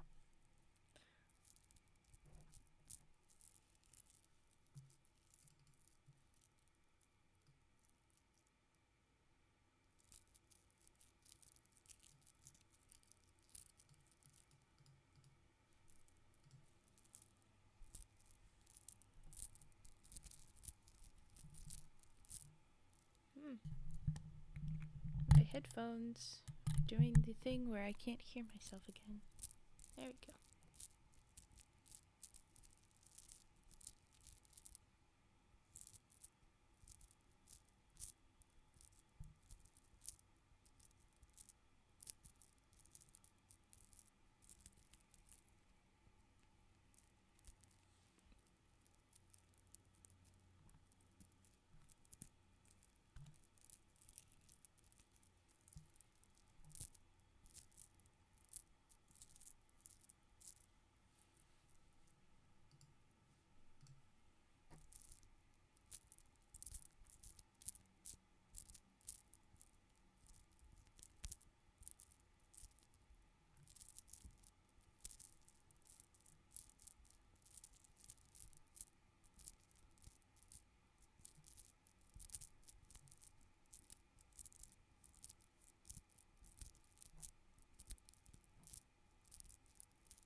Okay, and now I'll do scissor snips. And then we'll do the last story of the night, unless there's another redeem.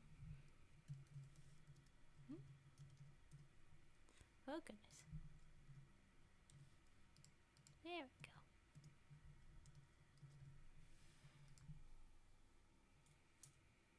Oh, and thank you for the follow, Edo Purple. Thank you very much. Welcome, welcome. Right.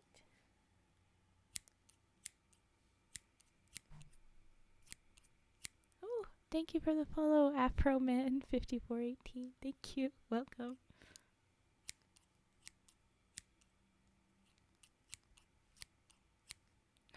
And only more. Thank you for the follow, Kalashinator. Oh, fun. Thank you. Welcome.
Okay, there's our scissor snips. Thank you for that frog. We do frogs here, our emotes, our little radioactive frogs. Thank you for the follow, Gabriel Plucci01. Thank you, welcome. We'll get on to our last story of the book, last story of the evening. I'll be doing more fairy tales tonight.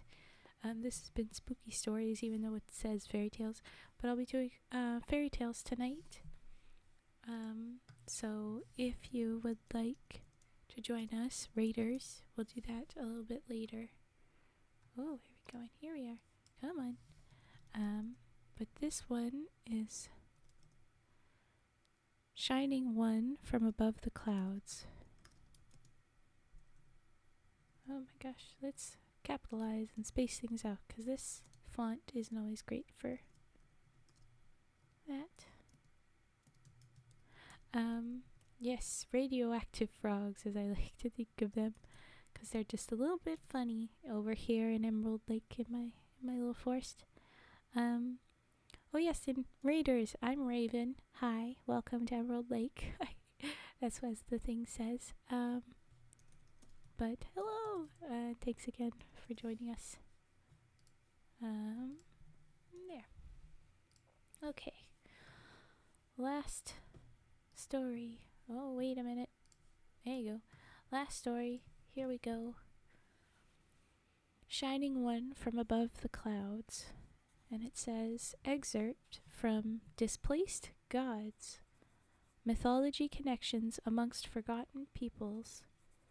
Dr. James W. Heyer, Bristol Press, St. John's Fields, 1917.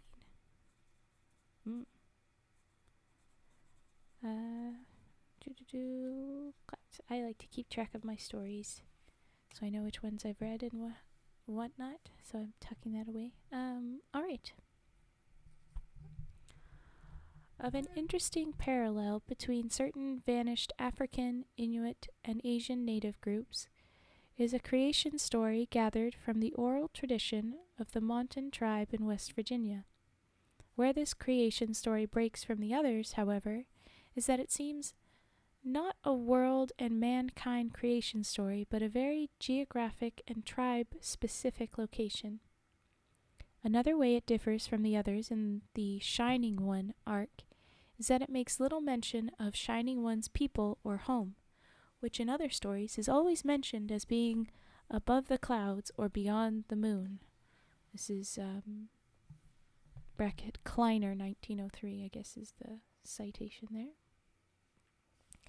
Little is known of the Monoton, save for isolated instances of trading pelts of strange and curious nature, cited Elvord 1911, and having what local legend described as a curious and hesitant nature. Uneasy was their approach, and always did they seem to listen for sounds unheard.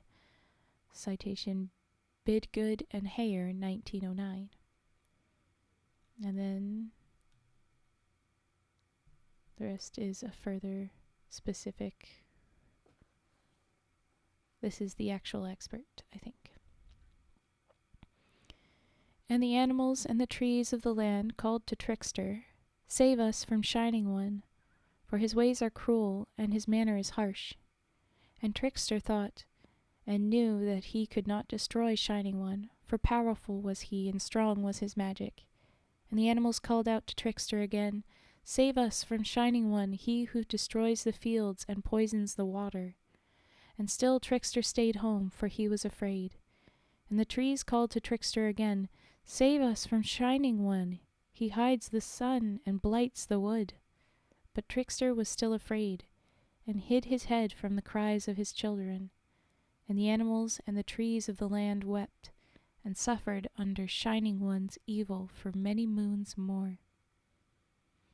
Then the other gods came to Trickster and said, "Soon man will be on the earth. You must go and stop Shining One, for man cannot bear against such evil." And Trickster was still afraid, but he knew that he could not stand against all the gods' will. So Trickster went to Shining One and said, "Come, let us race against each other." And Shining One looked at Trickster and knew it was a trick. But Shining One said, "What will you give me if I win?" And Trickster said, "My eyes to see into the hearts of man, my ears to hear their hidden fears, and my tongue to whisper pain into their minds." And Shining One said, "What must I give if you win?" And Trickster said, "Your heart, which I will create a great river with, your bones, which I will cast into the earth, and your mind, which I will hide in the great woods." And Shining One looked at Trickster, and Trickster was afraid, but still Trickster laughed, and Shining One said, "I accept." And all the gods and all the animals and all the trees gathered and watched as Shining One and Trickster raced.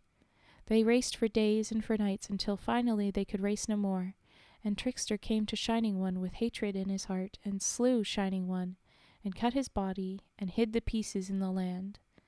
Shining One's heart he made a great waterfall which fed into a mighty river. Shining One's bones he cast them into the earth, where they blackened and hardened. Shining One's mind fell into a great sleep and was hidden in the great woods, where it slept and dreamed and made much confusion in the wood as well. Me and the boys casually betting on body parts.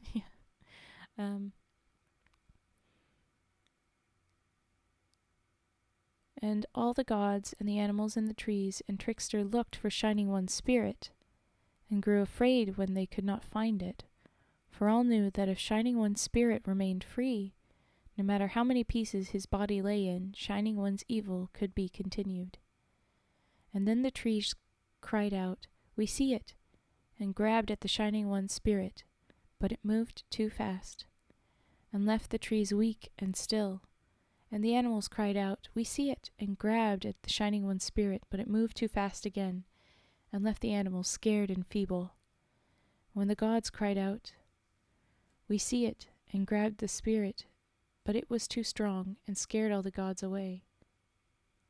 And Trickster looked around at the still wood and at the dumb animals, and knew Shining One's spirit could not be stopped, though it was tied to that place. And so Trickster caused great mists to form, so that none could find where Shining One remained.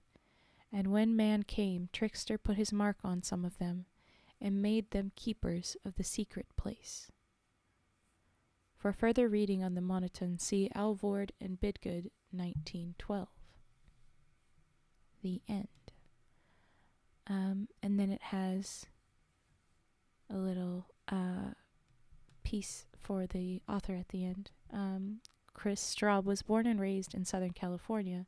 The closest he has been to Ichor Falls is Charlotte, North Carolina, which is about 150 miles south. It was close enough.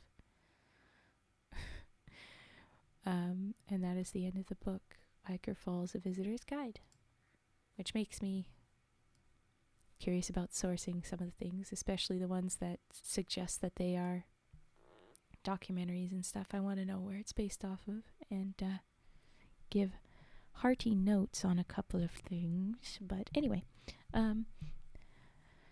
that's the end of my stories for now. I will be back in a little bit. Thank you so much, everyone, for following. Over 500 followers now. That's crazy. So thank you very much for that. And I'm going to raid into someone that Fetster recommended. Someone we've already rated, Miuni. But if you are headed out, that is all good too. Oh, thank you for the hydrate. Thank you. Death Noah! You gave out to Master Justice. Thank you. Okay, so everybody that's here, we have a little tradition. If somebody gives a gift, you drop raining money frogs. Mostly because Death Noah has gifted things like this a lot. And so I drop little raining money frogs for that gift from Death Noah.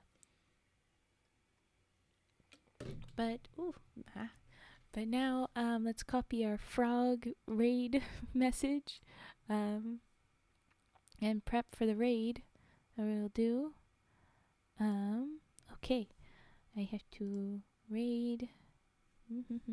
Come along. thing.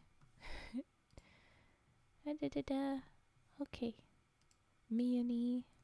We have to find you. Yes, still streaming. Okay. IDK how to drop raining money frogs. Unfortunately, that's our emote, so you'd need a sub. But if you can drop the money frogs, it's best. If you have a meme of some sort with money in it, or emotes of some sort with money in it, that's plenty good too. But okay, we're gonna go over to me and E. Thank you everyone that's following me, everyone that joined tonight. Thank you for watching, and I'll be back later on tonight, and also tomorrow and such. Oh, but that's perfect. That's perfect, Chewy Raccoon's dollar droplet frog face. That's all you need. Yeah, Mask, now you've got the raining money frogs, so you can do it next time. Alright, here we go. Raiden over to me and E. Okay.